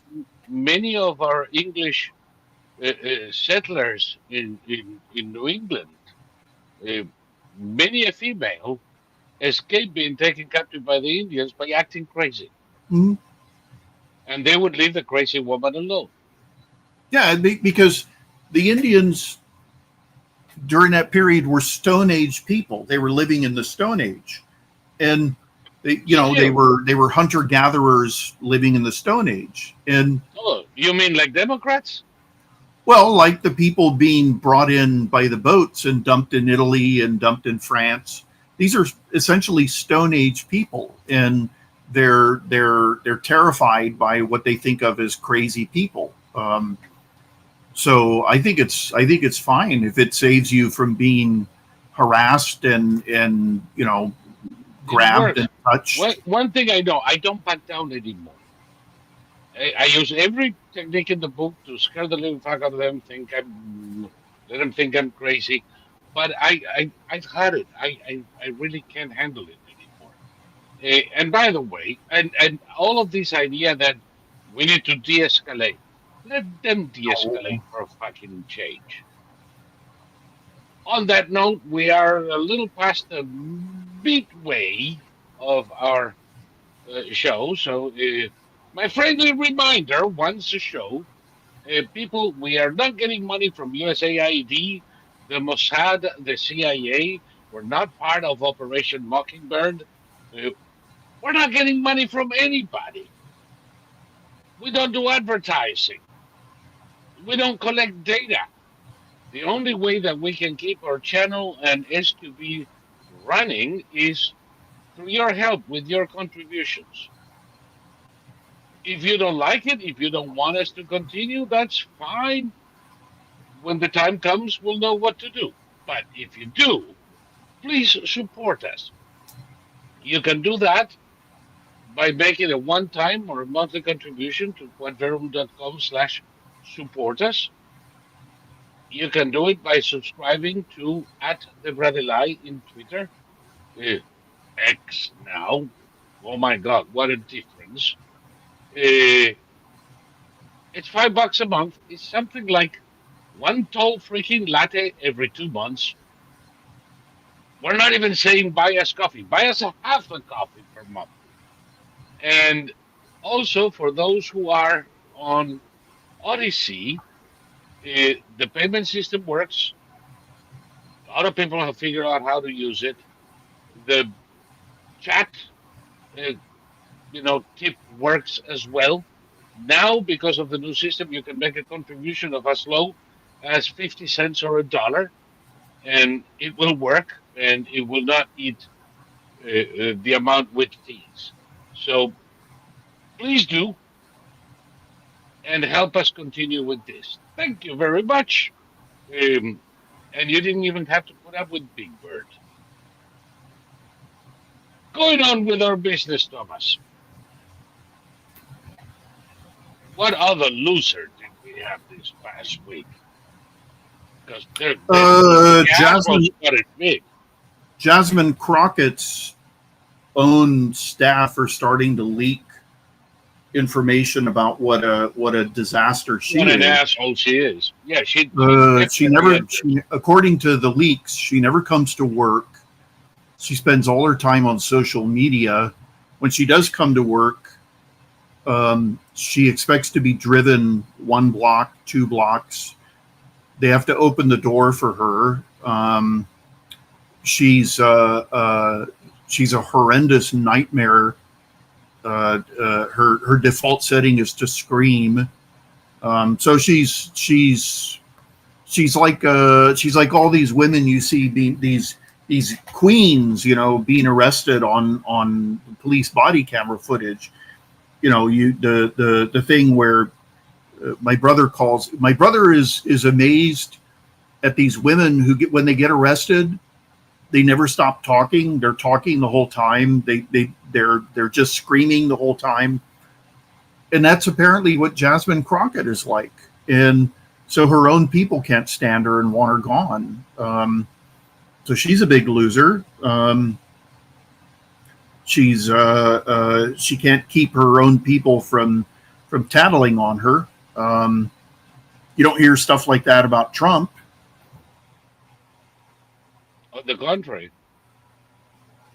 Remember that idiot who testified that Trump was in one of the Secret Service limousines, and he lunged forward through the. Oh yeah, and corrected the thing and almost crashed the whole thing. Yes. Yep. What the fuck happened with that imbecile? Well, nothing actually. She got her hug from whoever was questioning her, and then she fucked off. But everybody involved in all of that, they're all being subpoenaed by the Department of Justice. So, one by one. One by one. Father Chris is saying here, another loser this week, the DC City Council. We're going to have an announcement on Monday. We're going to have what? One big announcement on Monday. Oh, yeah? And there is a very big chance that we're talking about the refederalization of DC. Yeah, that's what I heard Trump wants to do. Home rule failed, fucking miserably. Mm-hmm. People say, how dangerous DC is. DC was a piece of shit 40 years ago. There was a small area in the northwest around the buildings that was safe and clean and wonderful, and the rest of the city was a third world slum. It isn't much better today, except that now we've begun to have, I think I told you a year ago that they had a guy living in a tent in front of the FBI building. Now there's 5. Mm-hmm. Since you don't clear it up, more come. Mm-hmm. And at dusk, this area, which is very frequented by tourists and people doing business in DC, it becomes a obstacle course of drug addicts and generally pretty dangerous characters. And crime is up, but I think the thing that it always takes one more to cause the reaction when they got big balls, Mm-hmm. The kid in Dodge that apparently defended a woman from 10 attackers that wanted to hijack her car. I don't know how 10 attackers were going to hijack a car, but nevertheless, they gave this guy a beating that nearly sent him to the cemetery. And apparently that made Trump feel that enough is enough. And good. I think they should send Mayor Bowser to the underground nest from whence she came and dissolve the city council and revert Congress to and revert control to Congress and the executive. And that's it. It was never meant to be an independent city or a state or anything of the sort. The Carville, the raging Cajun, who is now crazier than fucking Biden, is saying how if the Democrats come to power, it should be made a state. You gotta be fucking kidding me. We're going to give 2 senators to a city slum? Mhm. Fuck no. Well, So Carville also says that there's no end to the Democratic talent that can run for office in 2028. And he wrote that on social media, and the universal answer was name one, yeah, name well, one. I'd be happy with that. So Did you hear that Buttigieg was polling at 0% among black people? that much? Yeah, 0%. That's not surprising to tell you Yeah. the truth. For more reasons than one, and you know it. There was an absolute huge amount of federal and local cops being coordinated out of the U.S. Park Police during the last couple of nights. The U.S. Park Police has control of the mall and all of the buildings like the Lincoln Memorial, the Jefferson Memorial. So they're ubiquitous. Um, yeah, it's they're they're gonna federalize DC one way or another, and I hope it happens because the corrupt, before Bowser, what was that asshole? What was his name?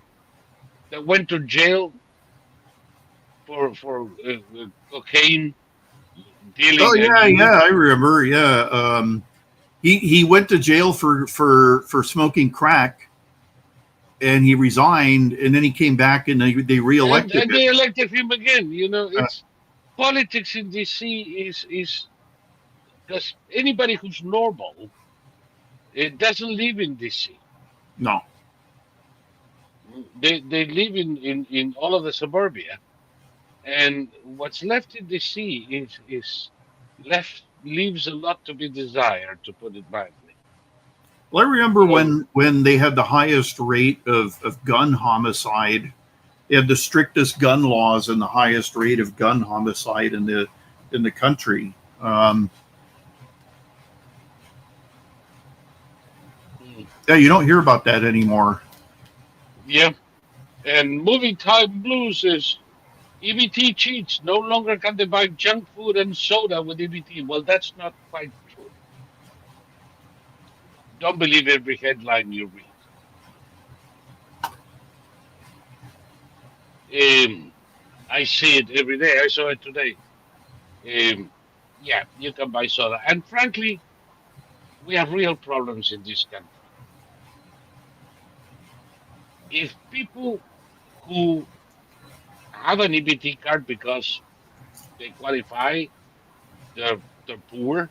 They have technically they have less than 2 grand to their name and income that barely covers necessities.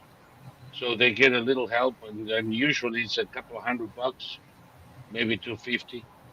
I'm not talking about the abuses in New York City of people with $3,000 in EBT cards. That's a different thing. But I'm talking about regular users, uh, qualified users. If they pay uh, for the EBT card with the EBT card for their sodas, what's the problem? What we need to tell them how to eat healthy too. We need to. Well, we shouldn't be including bread and carbs if it's not good for them. Only lettuce and collard greens. Oh, give me a fucking break. I'm so tired of fascism in all of its forms. If you're going to help them, just give them the couple of $100 and let them buy. Like, they're not going to buy a lot with it anyway. Let them buy their sodas. Let them buy their crackers. I mean, who gives a shit? Who really gives a flying fuck? Would it be better if the state had nothing to do with it, the federal government? Yes, it would. Let the states run programs if they want to. But as long as we have this, stop using it as an excuse to sell your new food pyramid or whatever the crap cacamimi idea people come up with. Marion Barry, yes, Father Chris, that's the asshole that we were talking about.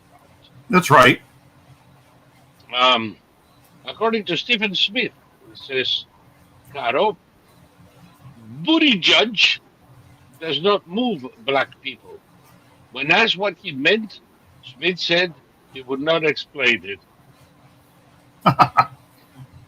They're not moved by booty. Doesn't surprise me. Well, that's a weird thing to want your politicians to do, is to move you. Yeah, what the hell is that? Nobody ever moved me. Nobody will. I was just thinking about something. I haven't watched South Park in years. So South Park comes up with a show that shows Trump and J.D. Vance having a menage a trois with Satan. Did they do anything like that about Barack Obama? No. Of course not. Oh, they're so brave. They tell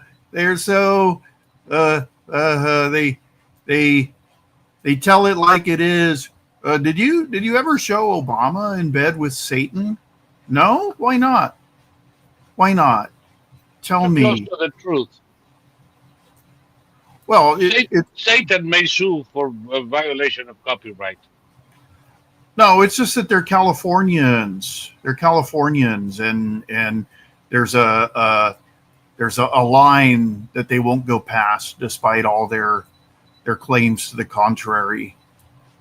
Yeah, God, I'm so glad the Obama era is over. Yeah. I'm so glad that the Obama era is over. It's like looking back and just seeing the ridiculous sycophancy and you know, he's a light worker. Oh, really? Really? Okay, let's see him work some light.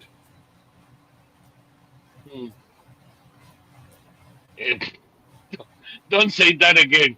We're going to end up in jail. Let me see this thing here. Somebody's putting something here. What the hell is this?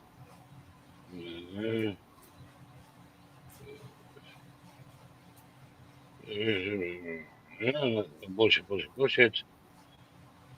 Oh, so you need a new microphone, says a little bit of nothing. Sure. Send me the donation, I'll buy one. Now fuck off. Thank you very much. It's been a while since I blocked somebody here. There you go. Don't you like these people, Thomas? Well, I mean, isn't your microphone relatively new anyway? Isn't it your second microphone? I don't know, but every day when we start these things, I ask people, by the way, I have a bunch of microphones of all types here. But that's not the point. I ask people, is the sound okay? The sound's okay. Thank you very much. That's all I need to know. Apparently somebody has problems. Doesn't like the timber. Terry is saying here, it sounds fine to me. I know. Those people are not being honest. And they're just trying to be disruptors. So, don't you know you need a new microphone? I said, sure. With all the money you're sending to the channel, I'm going to buy 10 microphones. Fuck off. I really, really, really have no patience for these people. Well, sound is good, says Sarah. I know.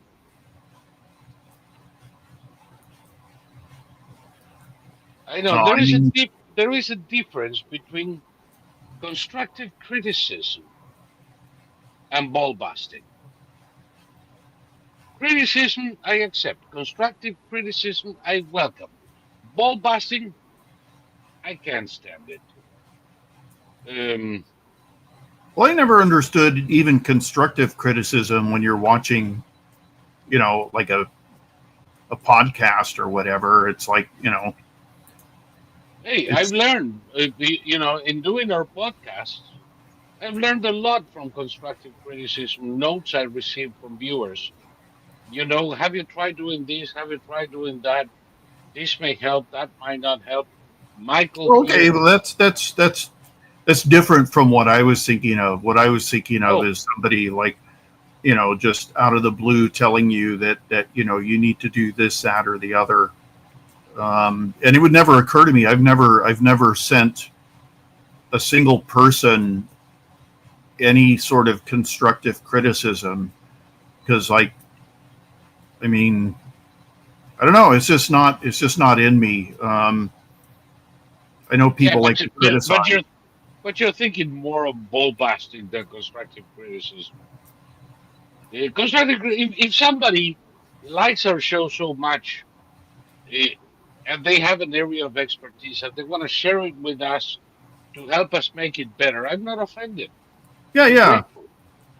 No, if there's some expert out there who is pointing out that this, that, or the other was a mistake, then yeah, of course Yeah, you and that's how I ended up finding new programs and new abilities that I didn't have before, and that works. But Ballbusters, oh, they just banned them from the channel. Like I said, we're not here to become rich. Um, I give three huzzas any month that I have enough money received from our viewers to pay for the bills generated by all of this. Um, well, if you think about it, the number of people with, like, okay, there's some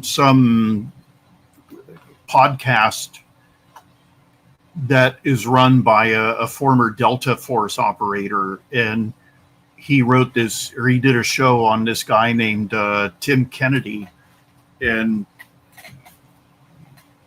the show was picked up by much bigger podcasts, and then from that he was picked up by even bigger podcasters, and so mhm. it exploded into a movement that is probably going to change the way the armed forces deal with, retired, say, special operators, because it turns out this guy fabricated his entire career, and he's one of this is a guy with he was a Green Beret, and then he was a mixed martial artist, and he had sponsors, and he's gone to the White House and all sorts of things.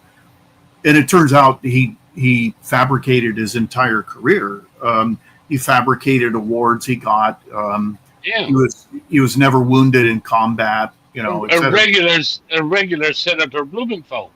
Exactly. And so the guy who started it out has a niche podcast. It's for an audience, a very small audience of former special forces operators, and he ended up setting the ball rolling to the point where there's probably going to be some major changes, because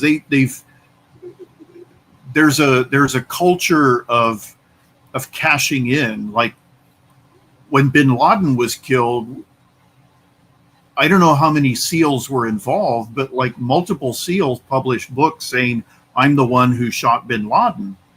And the Naval Special Operations Command keeps having to remind its retired sailors to stop publishing books, because you're giving away secrets. You're Yes, giving away methods and operations, and it's not worked. So it's the sort of thing that okay, the guy who started the ball rolling on all this, he said that the last institution that still has trust among the people is the armed forces. Yep. And to a certain So extent, we need to go after them then. well, to a certain extent, it's true, but under the Biden administration, where they dropped all standards, and there's pictures of 400-pound naval officers and the female rangers who were given 17 chances to pass the ranger course before they got their tab, that sort of thing. And or the trans soldiers putting out their TikTok videos. Another bunch of losing assholes. No more trans in the military. Yeah. And it has to be done that way. It's obvious. You can't the military is not the place for social engineering or social experimentation. The military is a bunch of people we train to kill the enemy in the most efficient manner possible, as fast as possible, and come home. Yeah. Anything else is bullshit. Yeah. No, it's true. We don't train them to rescue civilians. We don't train them to be exponents of our advanced and virtuous social choices. We just want the most lethal force we can possibly put together, and that's it. That doesn't include men jumping around shaking their titties. Or men wearing makeup and doing TikToks in full uniform and that's it. I'm very happy they did that. I'm very happy that we are restoring common sense to our fighting forces. Period. The rest is, I'm not interested. Yeah, go ahead. Yeah, military is all about combat effectiveness. That's why Hexeth was picked. Yeah, true. Yeah. No, you were talking about the failure, the collapse of the trans activist movement. For whatever reason, Jaguar decided that they would put out an ad featuring trans men, and their sales dropped by 96%. More. They sold 20-some cars in Europe, dropped the ad, dropped the model, and fired the asshole who came up with the idea. Yeah. What? But too late. The brand is already shipped. It is. It is. It's going to take a Herculean effort to bring the brand Jaguar from the cemetery. It was an icon.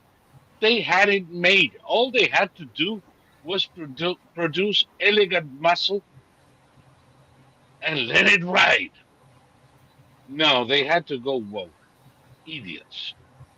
I remember when the president of Heckler and Koch America got on social media and made some comment about Trump, and she was fired the next day. And Heckler and Koch put out a message saying, "We do not comment on social issues.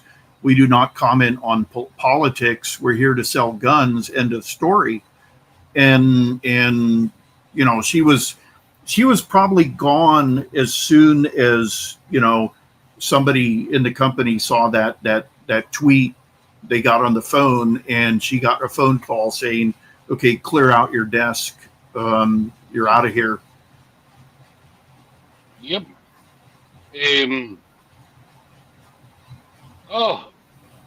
Now the chat are talking Jaguars, because the first shot, not to the heart, but the first serious wound on Jaguar was when it was purchased by Ford, and Ford tried to convert it into an elegant Taurus. Mm. And the first big mistake was the transformation of the car's arse into a Taurus. It was bad, but it didn't kill the brand. At least they kept the luxury side alive. And the last Jaguar I fell in love with was the J12.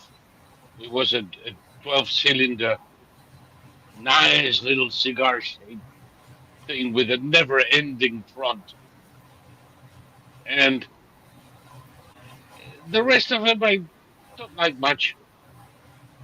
After Ford sold it, they had like they tried to come back. They haven't hit the nerve yet, but with this woke bullshit. And by the way, it's a car ad that doesn't show the car. Yeah, yeah. It just shows prancing gay people. Okay, fine. Yeah, my maternal grandmother had a 1956 Jaguar Mark 7, and it was beautiful. And Was my uncle got it, and my uncle was an enormous swirling. What would you call it? He was a kind of black hole that sucked up anything of value and just disappeared. And it disappeared. Exactly. And we never found out what happened to that car, but I remember riding in it as a child, and it was quiet. I just knew there was something special about that car. And then years later, my brother Tim told me it was a Jaguar Mark 7. It was a 56 Jaguar. And, like I said, elegant muscle. Mm-hmm. Yeah. That's the thing, because it's what you get when a Rolls Royce hamps a Camaro. Mm-hmm. That kind of thing. Mm-hmm. I don't know. They everything they touch, they turn to shit. Everything they touch, they turn to shit. Leftism in general. I mean, there was a movie out called The Fantastic Four, and it was very studiously non-woke, but in its second week, it dropped its revenue by 80% because we've spent 10 years in a period where all superhero movies were all about, white men are all white men are evil. Women don't need no man. Women can do anything better than a man. Blame Doris Day for that. There was a something called The Boys. I think it was a series, and I saw a clip from it. It was like this thing's been on for years. It was like the stupidest thing I'd ever seen, and they were saying that the head villain is clearly based on Trump. There's no similarity whatsoever, and it was it was beyond stupid. It was beyond. There was no entertainment value in this thing at all. And you mentioned that, and it just came to me. While I was taking this woman around today, I saw this billboard in Hialeah, Florida. Hialeah is exactly the place where God would stick the hose if it needed to give the world an enema. It's the asshole of the world. And in the middle of this asshole of the world, there was this big billboard, lights billboard, with an image of Trump with claroscuro, with lights and shadows and reds and blacks. Remember that picture of Biden in front of Independence Hall? Mm-hmm. Is replace Biden with Trump's face. Mm-hmm. Wannabe dictator. Funny they should choose the Biden imagery for this.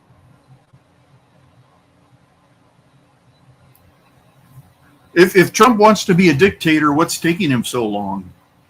God, I mean, Trump is the worst dictator wannabe in the history of dictator wannabes.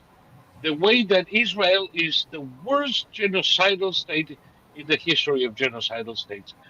Neither one can fulfill their prophecy. Yeah. No, in terms of Trump being a dictator, it's like dictators aren't supposed to follow what judges order them to do. And yet, every time some judge pops up out of the ground and says you can't do that, then you know the dictators are the five fucking district judges who think they are above the executive, the legislative, and the rest of the judicial system. And that they're going to set foreign policy, they're going to set social policy, they're going to decide for all of us, because nobody elected them to do that. Those are the dictator wannabes. Well, Judge Goldsberg is a dictator wannabe. Well, Obama was a dictator in the literal sense, in that he dictated. He did not sign executive orders, and he did not make presidential announcements. He simply told people off the books to do stuff, and they did it. Yeah. So that's a literal dictator, in that he dictated how the country would be run, completely bypassing all the system put in place to control the power of the president. What if Congress says no? I have a phone and a pen. Mm-hmm. But the dictator is always somebody else. Mm-hmm. Oh, fuck them. But anyway, what really impressed me is that at first I thought it was a picture of Biden in front of Independence Hall, because the entire graphic scenery is identical. And then I realized that they're using essentially something that Biden actually did to threaten us with what Trump might do. Well, again, when is this going to happen? It's like it didn't happen in his first term. In his second term, he's not done anything that is not allowed by his position as president. Congress hasn't stopped him. The judiciary hasn't stopped him. The Supremes haven't stopped him. Are they all afraid of him? Because why? Trump hasn't ordered the armed forces to round up his opponents. He hasn't shut down any news outlets. Biden did. Oh, of course. Biden did. But by the way, you want to blow their fucking heads? Here's the soundbite. Trump is going to do it on his third term. Yeah, exactly. And their heads explode. These people want Trump to have a third term. Take it as you will, my friend. Trump's going to get everything done that he needs to get done in his second term, and then it's going to be J.D. Vance, because he's going to go up against someone like Ocasio-Cortez, who's by that time. I mean, can you imagine Ocasio-Cortez campaigning? By the end of the campaign season, everybody's going to be like, "Shut up!" It's going to be better than Bernie. Did you see Bernie? Bernie, the oligarch, is doing an anti-oligarchy tour. Sure. The 1%er is campaigning against the 1%. Yeah. It's the same thing as that fucking imbecile Elizabeth Warren. Walking the sewers woman. And by the way, that name, I have a distant cousin, Sue. Her name is Walking the Sunset Woman. So Okay. Elizabeth Warren is Walking the Sewers Woman, taking the structure from my Sioux cousin. Well, And Warren came out and endorsed Mamdani, saying that he's the future of the party. yes, from So her mouth to God's ear, or exactly, Pachamama, or whatever. yeah. Eh, No, Please let she it be so. obviously doesn't want to win any more general elections. I want Mandami to be the face of the Democratic Party. Of course. Please make it so. What about But anyway, the next Bernie, mayor? Huh? Bernie put out a tweet because he criticizes Trump because he spends too much time tweeting, but of course he does the same thing like all of them. And he put out a tweet celebrating the fact that he had a full house in a red state like West Virginia. And the picture is the interior of a theater, a town theater, maybe 1,200 people, if that many. In the orchestra and the half floor above for the Pullman, and that was it. Well, also they bust all those people in. Of course, but listen, 1,200 people, air conditioning, free beer. Why the fuck not? And they get a sideshow. Americans have always been suckers for carnival shows. Well, for God's sake, is it an oligarchy or a dictatorship? Which is it? I don't know, but you see, Bernie, who never worked one day his entire fucking life, who spent his entire life working for the government, or being the government, in other words, uh, from city council in Burlington to keeping a chair warm in the Senate, who's never done anything he can lay claim to that improved the life of a single American. In the process, make tens of millions. It turns out that the Biden administration gave him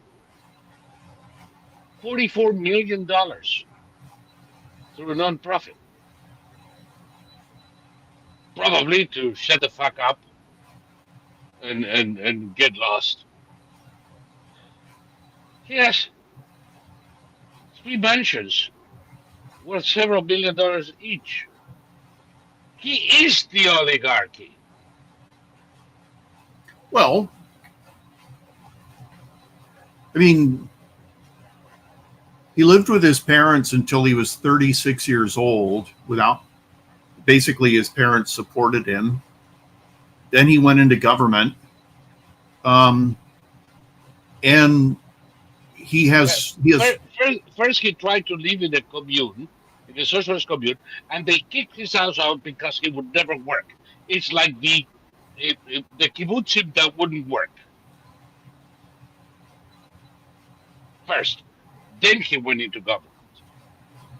well, I mean, Bernie Sanders is another one of those people who the mind boggles as to why anyone would support him. And I remember, was it? Oh, God, what was it? Was it the 2020 election that Andrew Yang ran in the primary? Was that The primary, yes, Yeah, I think so. yeah. Andrew Yang with what was it? The living the universal minimum Yeah, universal minimum wage. universal living wage, Yes, where everyone in the country would be paid a living wage just for existing yes. without even having to work. The socialist government in Spain just celebrated the fact that they reached a historical high with 2.8 million people receiving it in Spain.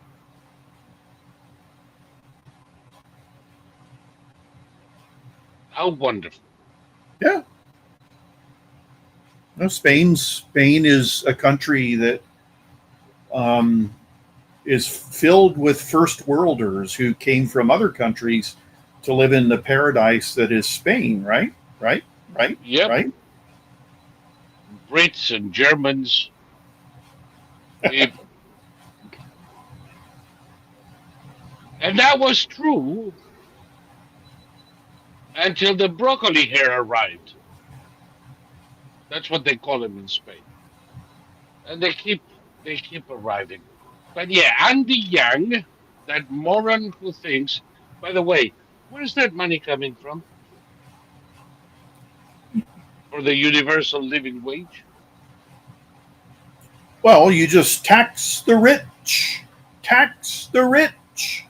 Right, and when they all move to Switzerland, what do you do? Yeah. Yeah. Imbeciles. Yeah, Money. when they move their revenue, or they move their capital. Capital is more mobile now than at any Than other ever. time in human history. It's one click away. Yeah. Gone. Fuck you. I don't know. You know what I'm sick and tired of is billionaires who have this shallow guilt about being so rich. Yeah. So they support all these ridiculous ideas that would like demolish They can write me a civilization. check. They can write me a check anytime they want. Well, they don't pay taxes. They hire people to figure out how not to pay taxes, and leftists don't make donations.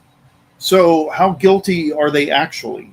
Yeah. And the answer Like I is said, they're more than free to send me a check anytime they want. I promise I will not feel guilty if I get a few billion from them. And that way, they can go to sleep because they've been virtuous and they gave the money away to people who know what to do with it. I can't stand them. I cannot stand the hypocrisy.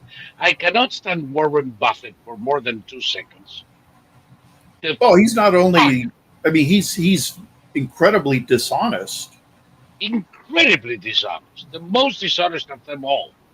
He's worse than Bill Gates. He's worse than Jeff Bezos. He's the worst of them all. My secretary pays more taxes than I do. Bullshit. No, Bullshit. But they do this. Yeah, and by the way, why was he doing that? He was supporting Obama and all that jazz. Why? Because he had bought a company that makes windmill generators and had a railroad tract of land going from the Gulf to Canada. And he wanted the government to spend billions of dollars putting windmills from his factory onto leased land from his railroad. He wanted to kill the XL pipeline because the only alternative is his railroad. Don't give me this virtue bullshit, you fucking asshole. You're worse than the Carnegies ever were. and why do these bastards always announce that they're not going to leave a penny to their children? They lie. True. They're not going to leave a penny to their children in their will because they already have it set up in trusts. Because their money is in trusts, in offshore banks, out of the reach of the taxman, where their children and grandchildren and great grandchildren are going to keep enjoying it until at least one of them finally spends it all because, what easy comes, easy goes. So they posture.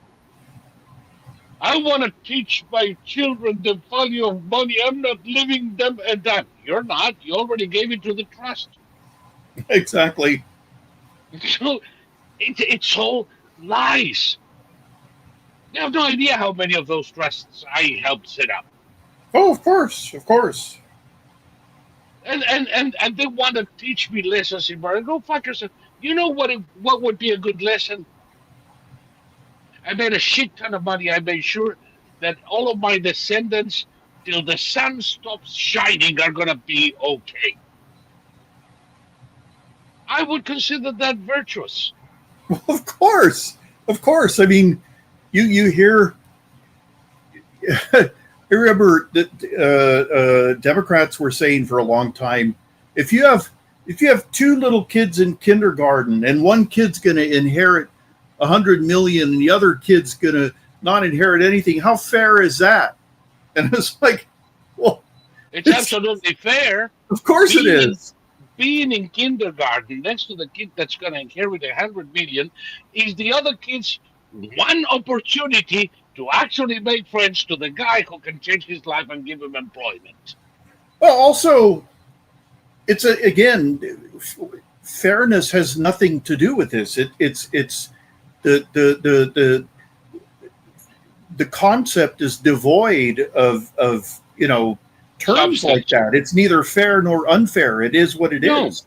But that's why I switched it easily. What's fair is that the kid who's not going to inherit anything is given an opportunity to establish a rapport with the kid who will. Yeah. I consider that fair. Yeah.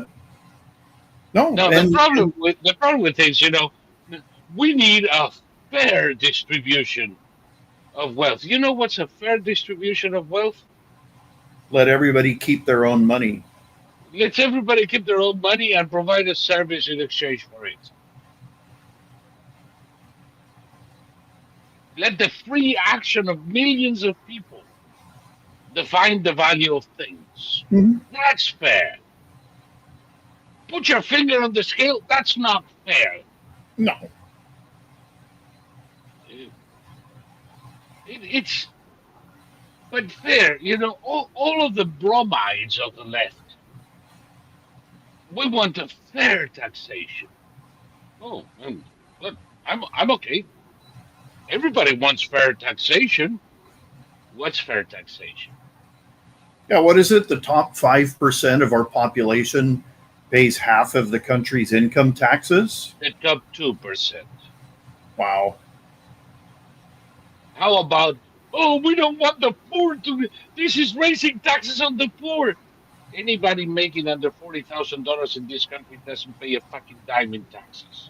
No. Define poor. Mm-hmm. Because the poor don't pay taxes in America.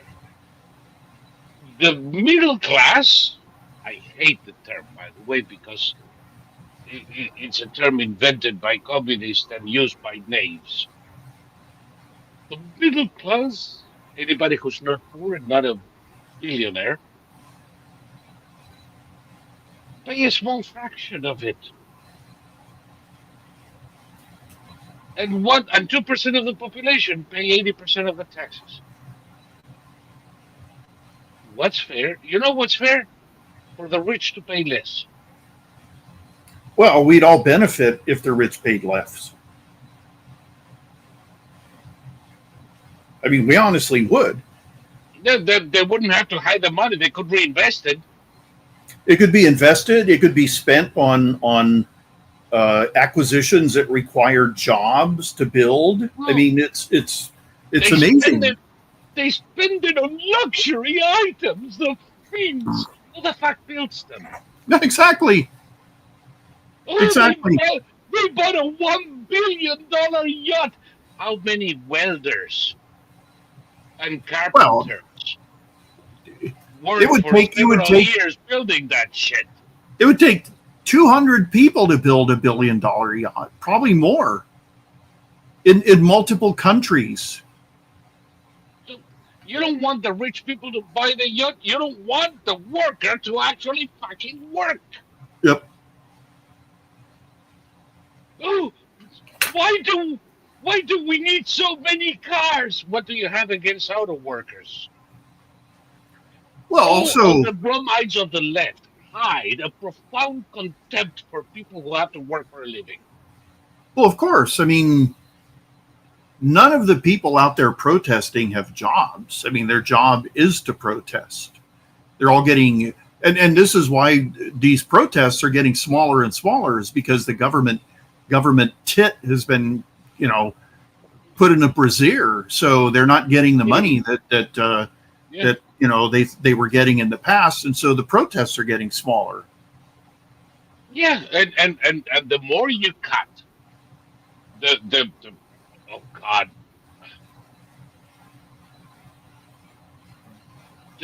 more than the transfer, what do you call this? The conveyor belts that take money from the government through NGOs into the pockets of these assholes from, anything from Code Pink. We're giving them money so they can work for China against our interests. Mm-hmm. Isn't that lovely? Or Catholic charities, so they can fight us an invasion of illegals through the southern border. And in the process, all of the people involved with this shit are making six-figure salaries. And I don't mean 100 grand, I mean 400 grand, 500 grand. Mm-hmm. They make salaries bigger than that of the president of the US. Mm-hmm. Once you cut all of the money dries out for the caravans, for the protests in Israel against Netanyahu. We paid for that. Mm-hmm. See? All of those pseudo-environmental causes that have made that a country surrounded by water like fucking California doesn't have water. Why? That problem was resolved by immigrants in the 19th century. Why do Californians not have water to irrigate their almond trees into total almond tree happiness? Why don't you have a desalinization plant in Orange County so that all of you can water your lawns, assuming you like a lawn, you not, because you don't like lawns anyway. But why is that a problem? Well, agriculture in this state uses 95% of the water, and the state is taxing the hell out of residential users of water in order to get them to take up their lawns and put in wood chips, because they can. Yeah, and all these idiots who were willingly tearing up their lawns and they're patting themselves on the back and feeling all warm because they're doing something for Mother Earth, and it's like you're not doing anything for Mother Earth because they have a sandbox now. Yeah, idiots. You're not doing anything for Mother Earth any more than electric car owners. I was in. I had to take my car in to get the power window fixed, and so I got a rental car, and it was in a part of the area I've never driven before. I must have seen 50 Teslas, and they were all in this one area, and I saw two or three of those disgusting SUVs, and it was like you can't be serious. The ugliest fucking car ever built. It was unbelievable, like seeing one up close. You're talking about the Tesla truck. Yeah, the Tesla SUV. It's the ugliest fucking car ever built.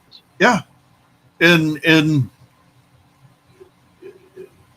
okay, all the anti-Elon Musk stuff has just gone away. Like nobody's keen Teslas anymore. What are they protesting now? They're protesting Israel. What else are they protesting? That's about it. It takes all their energy. Yeah.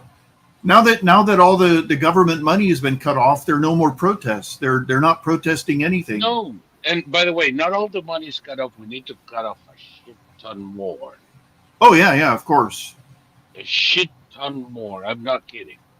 Yeah. And when we're done, there's not going to be the same way that there is no corporation for public broadcaster, which was nothing but a ginormous laundry that took government money to finance leftist projects that were then broadcast through PBS Mhm. and NPR. Because this is not another lie from the Democrats. Oh my fucking God! Every time they open their mouth, cutting money to the Corporation for Public Broadcasting doesn't close a single radio station in any rural town in America, if there are any left. It stops paying for production of movies and documentaries that are generally nothing more than leftist propaganda, and is then aired in public broadcasting, like PBS or NPR, but it's not used for operations and it's not used for the local programming, except that some local programming, to a certain degree, has grants from these people. Successful shit. Even shit I don't like Big Fucking Bird. It's been financed by private producers for the past 20 years. What was the name of that investigative program? Frontline. Frontline, yes. Frontline always managed to put this country in the worst possible light. Yeah. Not the only one either. The McNeil Hour. Yeah. The McNeil Hour, because it was the McNeil-Lehrer report when I started seeing it. Then Lehrer went out and it was the McNeil Hour. That was nothing but propaganda for anybody that was against America. They liked China, they liked Russia, they liked everybody but America. 60 Remember, Minutes to them, but 60 Minutes is not public TV. remember when Paul, he's the economist who wrote opinion pieces for the New York Times. Not Paul, Krugman. yeah. Remember he said Krugman is not an economist, he's a charlatan. he's a what, charlatan? Well, remember Yes. when he said that. Jeffrey Sachs. Remember when he said that he wanted Obama to have the power of the Chinese dictator for just one day because then Right. Obama would be able to solve all our problems? Oh yeah, but Trump is the dictator wannabe. But Trump is a dictator. Yeah. Krugman did say that, and the same thing came out of the mouth of Jeffrey Sachs, who's another fucking asshole who hates America with a passion and has been in the pocket of socialist governments for the past 40 years. I remember when he was still a young little shit and was hired as an economic advisor by the government of Bolivia. And he managed to sink that already poor country into depths of poverty no one ever imagined. And he came trying to sell their shit, or his shit, in Argentina. And a friend of mine who was really an economist, Mazorin, and others, frankly, showed him the door. He's like, get the fuck out of here, asshole. We don't want to be Bolivia. That guy has been peddling his shit ever since. Same thing as Krugman. And the reason they do this is because they get big fat fucking checks every month. Sure. They could care less about the economy. They could care less about anybody's well-being. As long as the check clears, they will tell you that the moon is a cube, Trump a dictator, and socialism works. In that order. Fuck him. Again, I have such contempt for these assholes at this point in my life that I cannot be equanimous about them. All that comes to the first thing that comes to my mind is a big fat fuck you. Well, Krugman ought to be in jail. well, The, there's the way he defamed the president for years. there's so many people that should be in jail because, I mean, I look at military things, and to this day, you have okay. I watch a lot of documentaries, and there's this one guy who he's the go-to guy who will always know the history of how every weapon ever made in the U.S. arsenal doesn't work, and it's the worst aircraft, the worst tank, the worst ship. And this guy is he was like a desk jockey deputy assistant to a desk jockey in the CIA. So basically, he stacked papers and put them into folders, is what he did. And this guy he's been making his living. Every piece of hardware we have in our arsenal doesn't work, and it has never worked. He also told us that the Iron Dome in Israel wouldn't work. So, the Israelis shot down 98% of the Iranian missiles and drones with the Iron Dome and the David Sling, but the Iron Dome doesn't work. And the THAAD and the Patriots. Yeah. And all of those F-35s who couldn't carry a single successful mission 2,000 fucking miles from home. Yeah.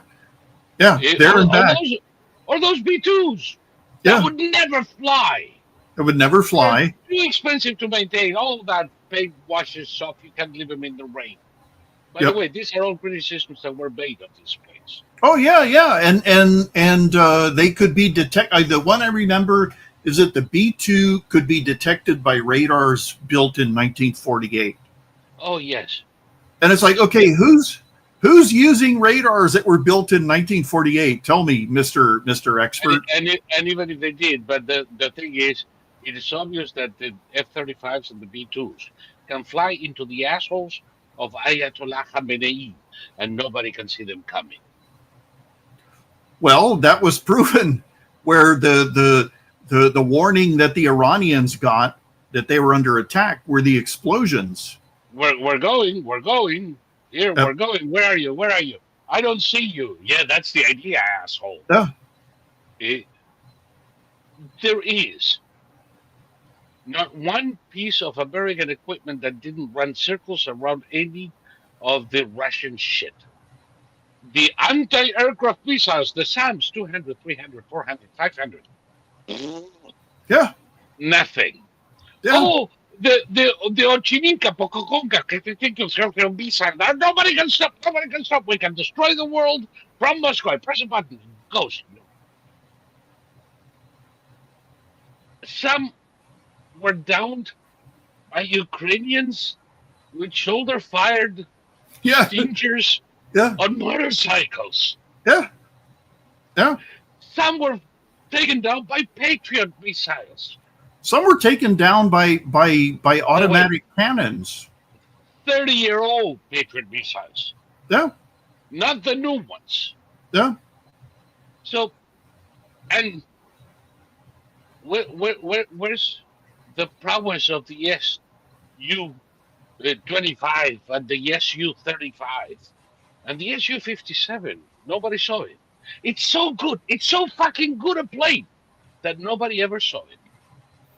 And it's never flown. And there's It hasn't even been made. Oh, but the Chinese, we have to feel the Chinese. They have the J-20, the Flying Dragon. Yeah. It's a sixth generation fighter, not the fifth generation fighter that we're using. It's the sixth generation. It's a sixth grade fighter. Yep. It's for kids in school, it's like a paper thing. And I think the Pakistanis tried to use some of that Chinese shit in their last little bout with India. How did that go? Well, it was the Indians going like this, bam, bam, bam, bam, bam, bam, bam, bam, and that was the end of that. And the Indians weren't even using the F-35s. No, I mean the shit that the F-35s can fly circles around are the ones that play whack-a-mole with the Chinese shit that the Pakistanis put into play. This whole thing is too ridiculous. Well, and what's the same people who always tell us that American hardware won't work. I read maybe the funniest piece I've ever read in my life. They said that the North Korean secret weapon is the Antonov AN-2 aircraft. That's a biplane. Yeah, and I flew that several times. Right. It's a canvas, or it's a steel tubed wood and linen covered biplane, and they said it's a stealth aircraft, and it's like it flies like 82 miles an hour. It's a flying shoebox. It's a flying shoebox, and it has the radar signature of a skyscraper. Oh God! You don't even need a radar. Exactly. I almost bought one in '92. They had it at Opaloka Airport in Hialeah, and they wanted to sell it to me for $10,000. Wow. $10,000. It was about the cost of a Geo Metro. Mm-hmm. And one of the reasons I didn't buy it is if I have any problem with this shit, I'm going to have to fabricate every part. Or send it to Russia. Because, and, but I the Cubans had a shit ton of them. They were used from anything from crop dusting to passenger service, believe it or not. And I loved it because that fucking thing would never drop from the air. Well, it would basically just float down if the engine stopped. It would glide. Yeah. It would glide. It had tremendous wing surface. And it would just glide, and you put it against the wind, and you could stay there forever with the engine off. It was more like a kite than a plane. Mm-hmm. But and it's a cute toy, but it has no military use. No, it was never intended to have any military, except in the First World War there were planes like that. Yeah, yeah. So 100 odd years ago. Right. You have one guy piloting the damn box and another one in the back with the bomb in his hands, ready to drop it. Yeah. Wherever they are. But no, it has some military use.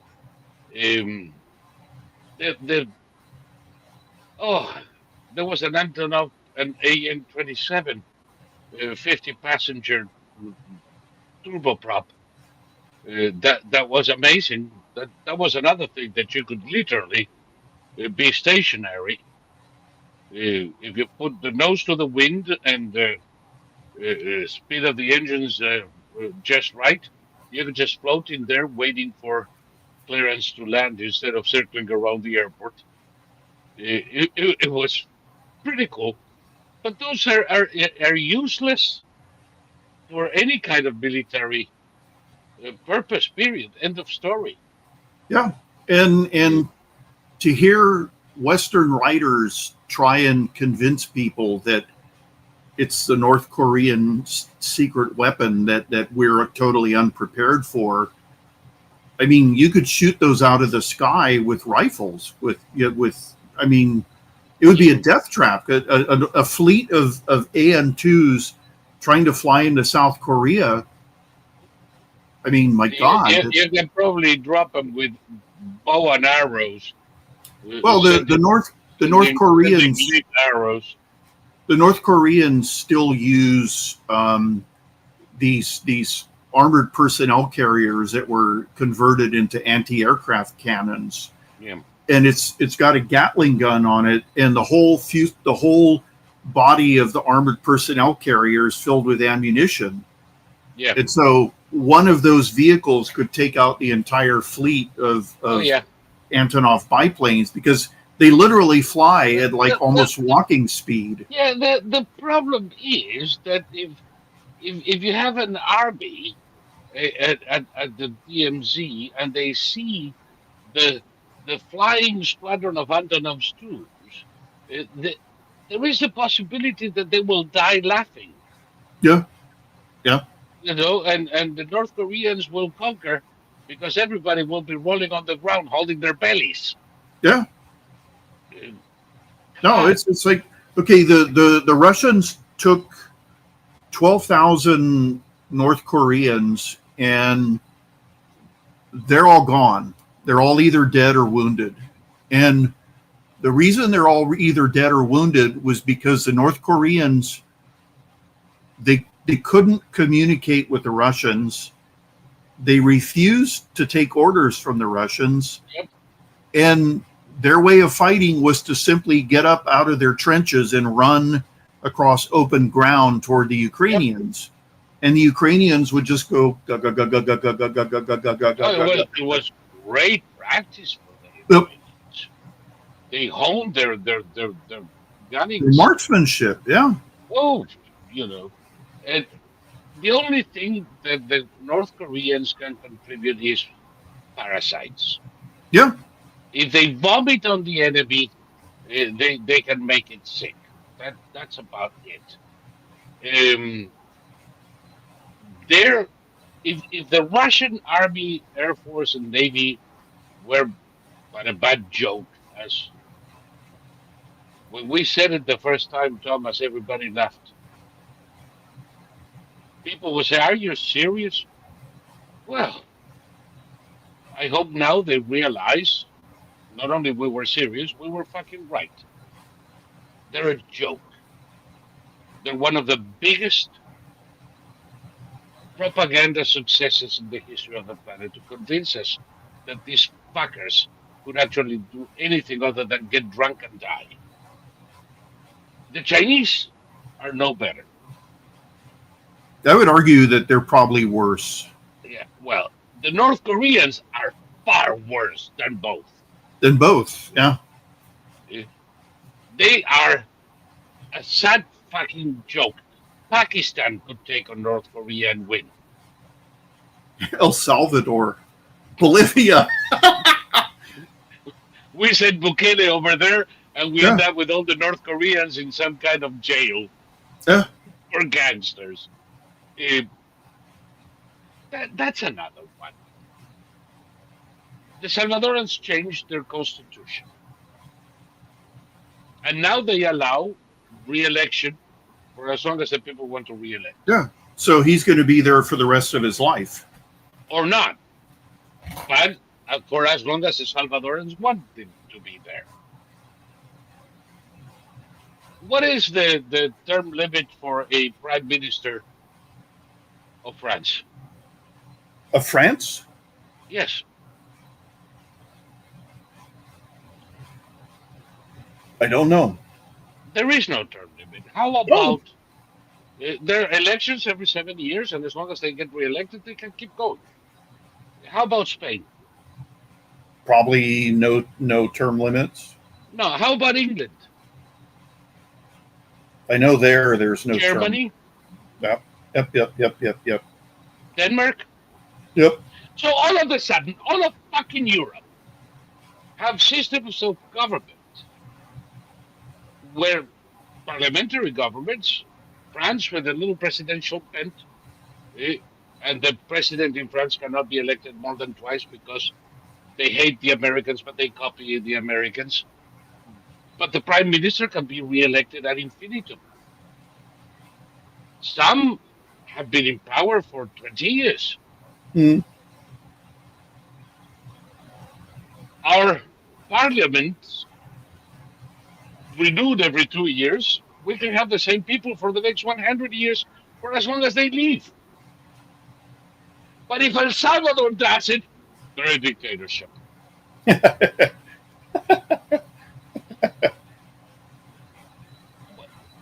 We're having a communication problem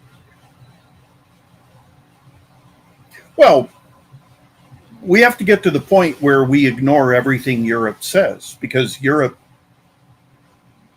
has, the Europeans got in the habit of starting world wars. And then when we forced them after the second one to say, no, you're never going to do that again, then they went even crazier. And so they've been completely crazy for 80 odd years now. And they're itching for a fight. They're itching for a fight, and they're funding Russians to fight the Ukrainians who they're selling weapons to. Yeah. So I'll say the last thing, because before we cut it off, because we just passed the 3-hour mark.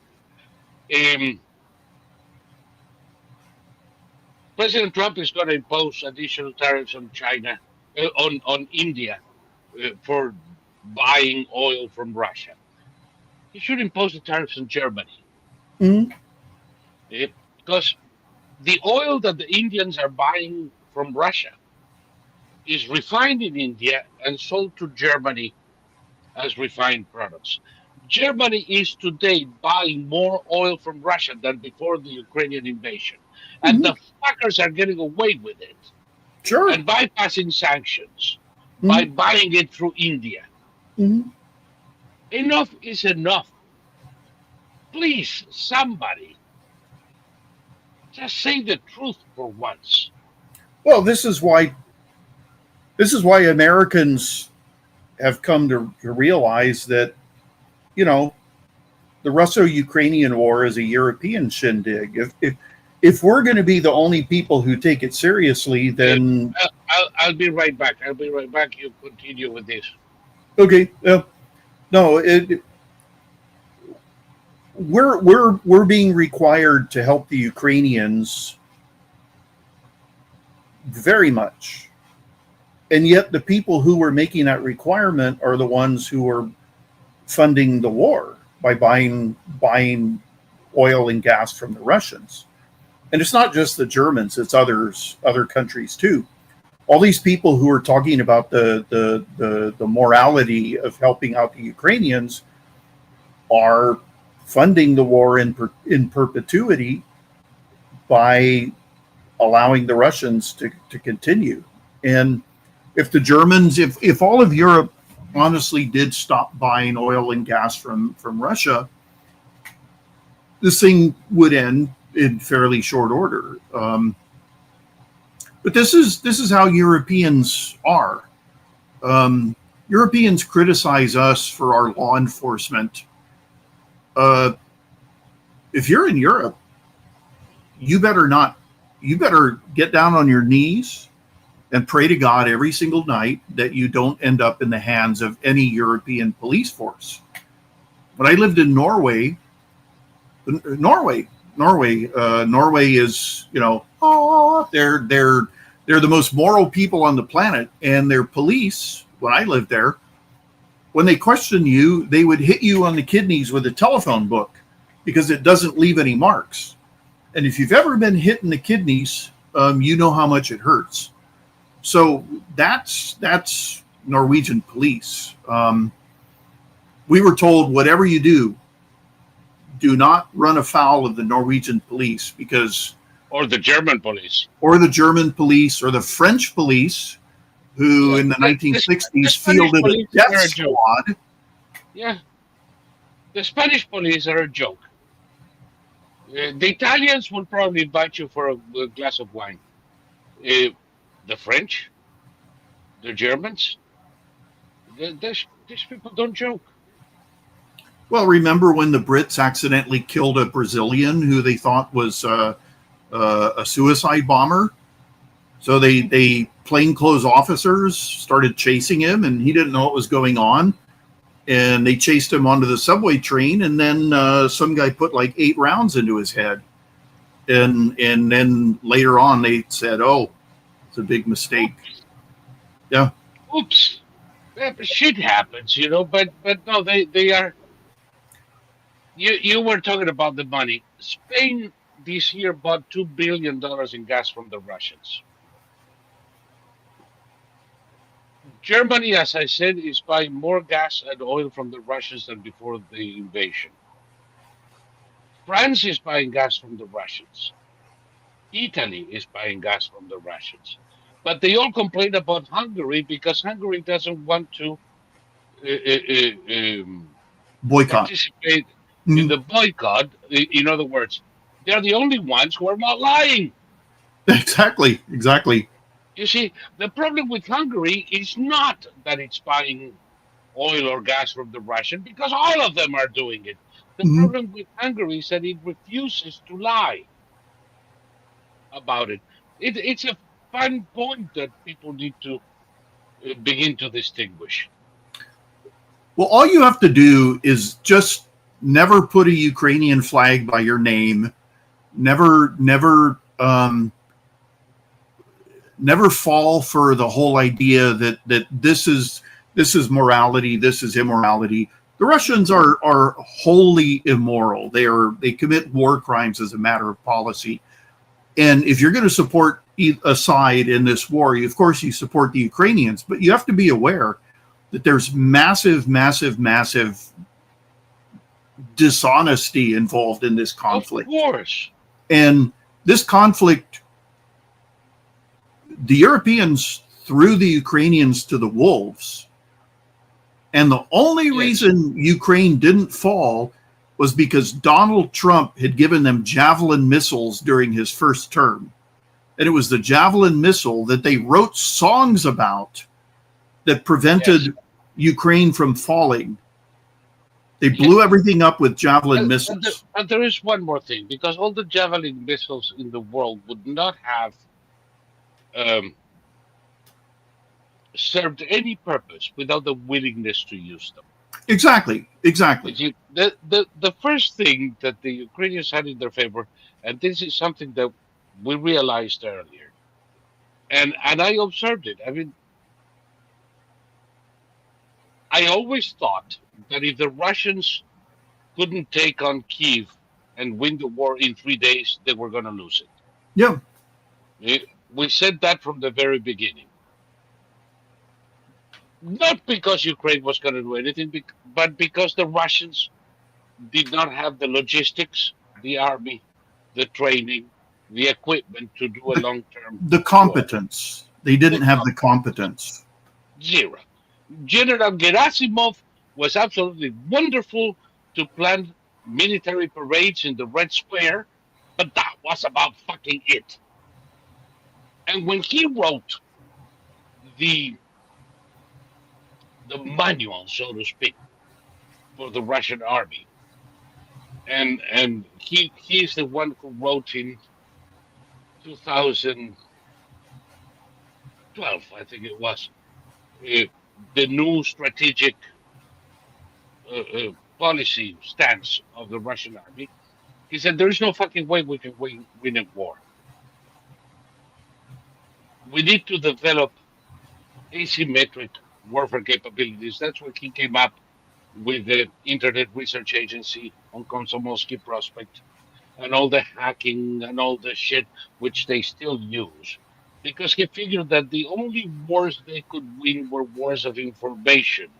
They did wars because he knew his army was fucking useless. The Russians call it hybrid warfare. Well, that's the name he gave them. Mm-hmm. Now, he went on to die in Ukraine, like every other who went there. So, I didn't think, and I think I said it clearly, I didn't think the Ukrainians would win, but I did think the Russians would lose it. Yeah. As you said, yes. Go ahead. No.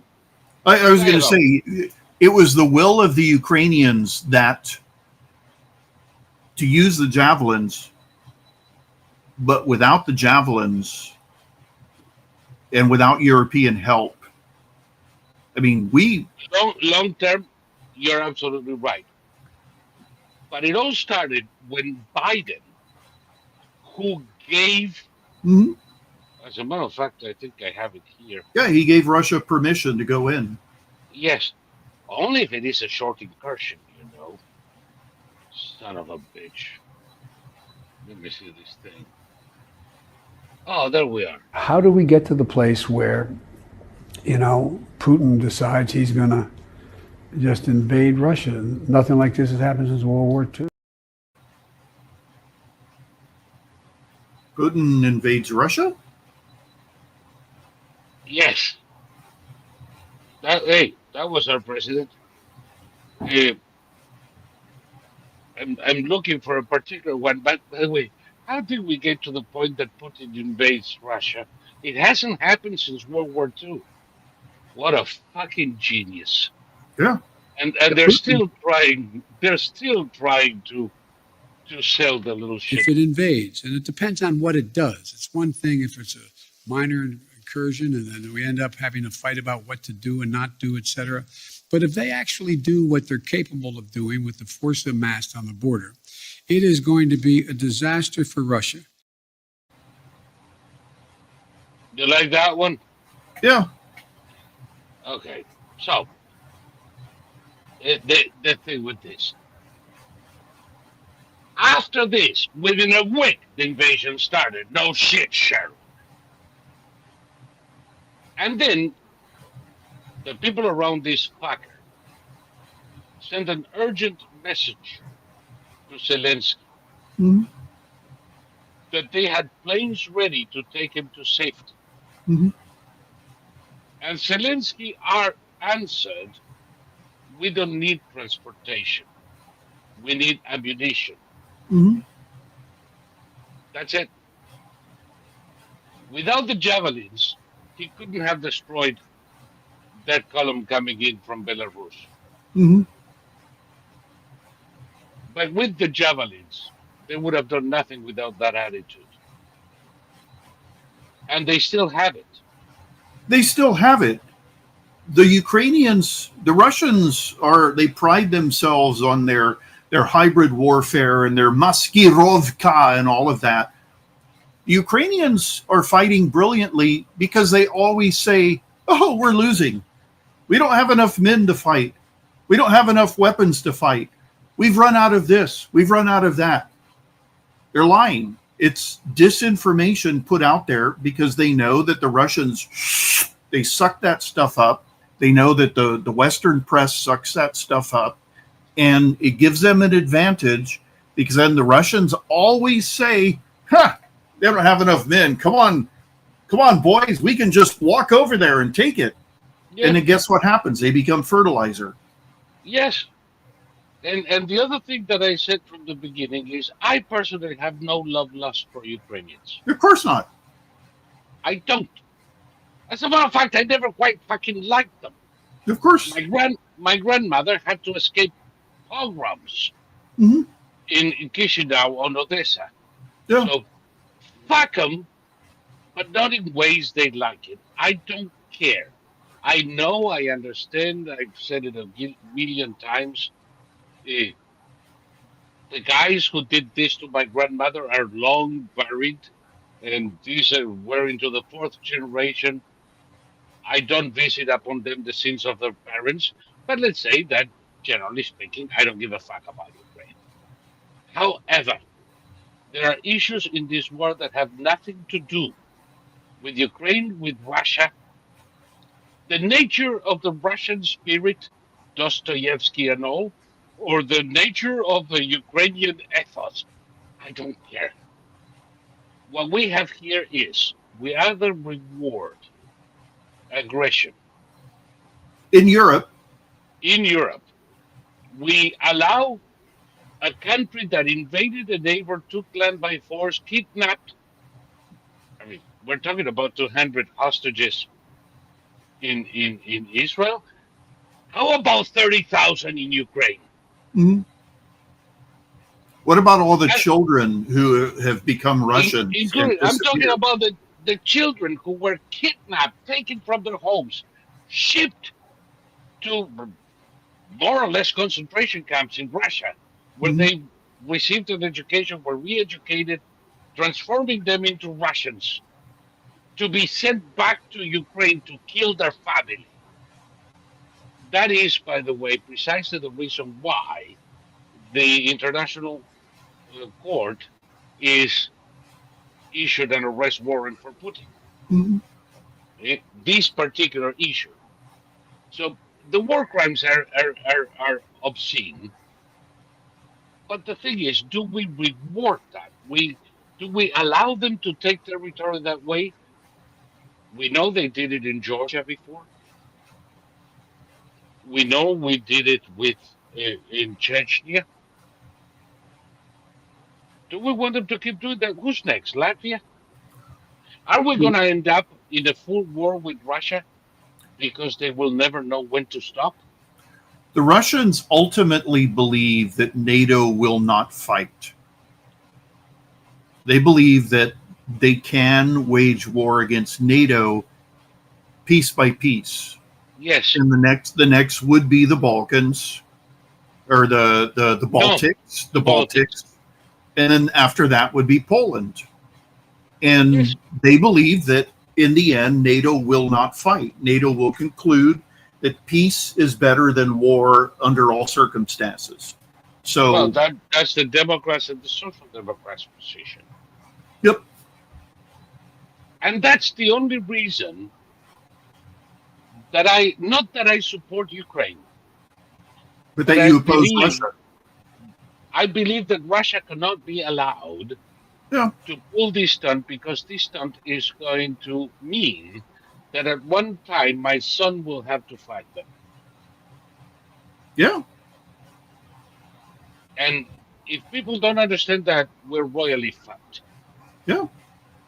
No, and I don't personally I don't believe that the Russians still have functioning nuclear weapons, but I'm not willing to take that risk. I'm not willing to bet the farm on that. So the best thing to do is to stop them now and not have to actually find out whether or not the Russians have functioning nuclear weapons. Bingo. And if we have any doubt, well, what can I say?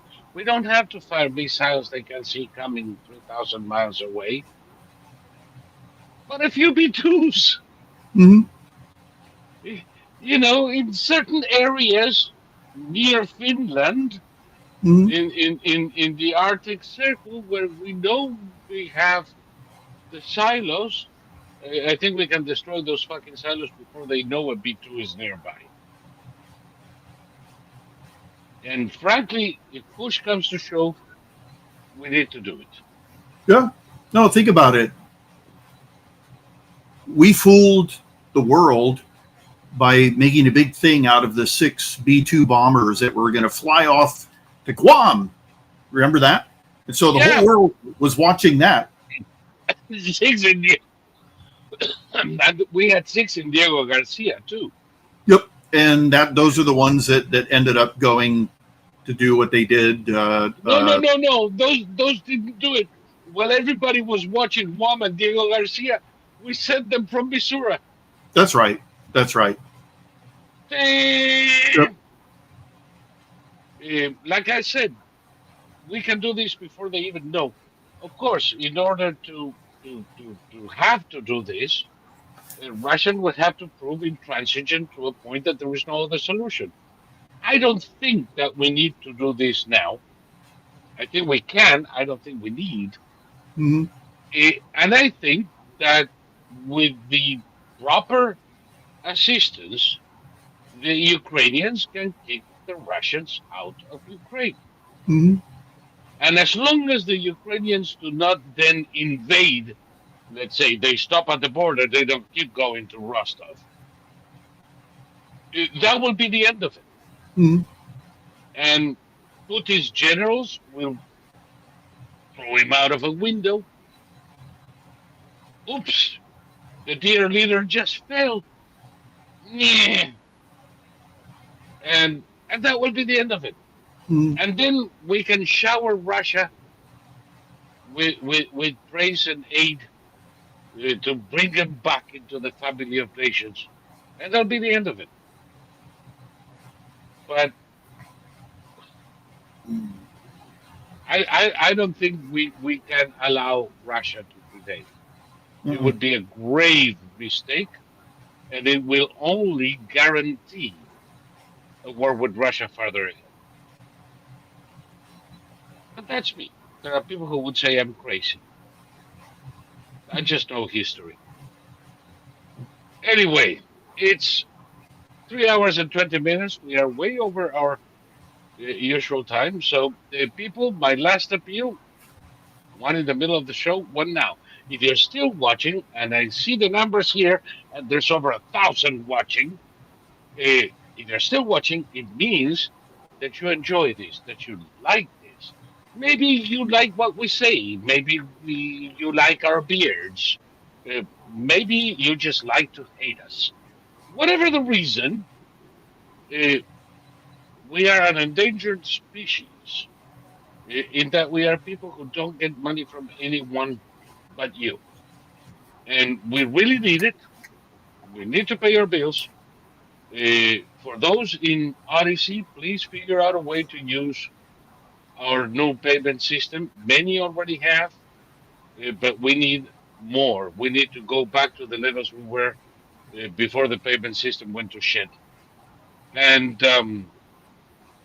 if you are in, um, if you're watching us in X, uh, please remember you can subscribe to at the brother lie.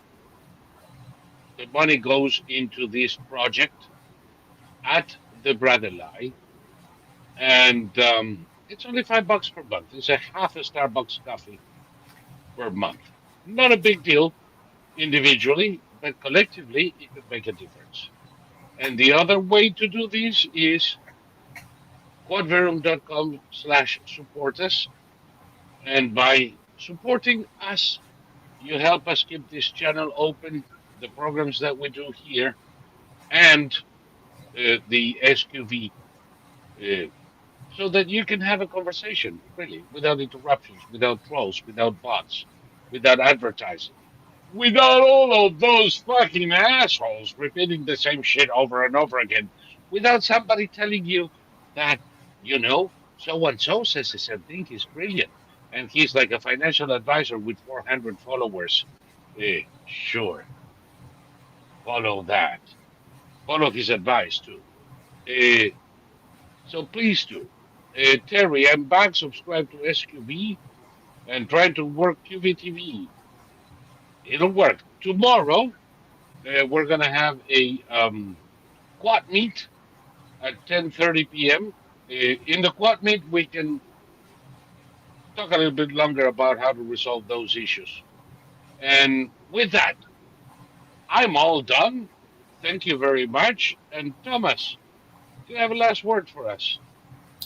Soporose, also pronounced soporose. Soporose. Yep, Soporose.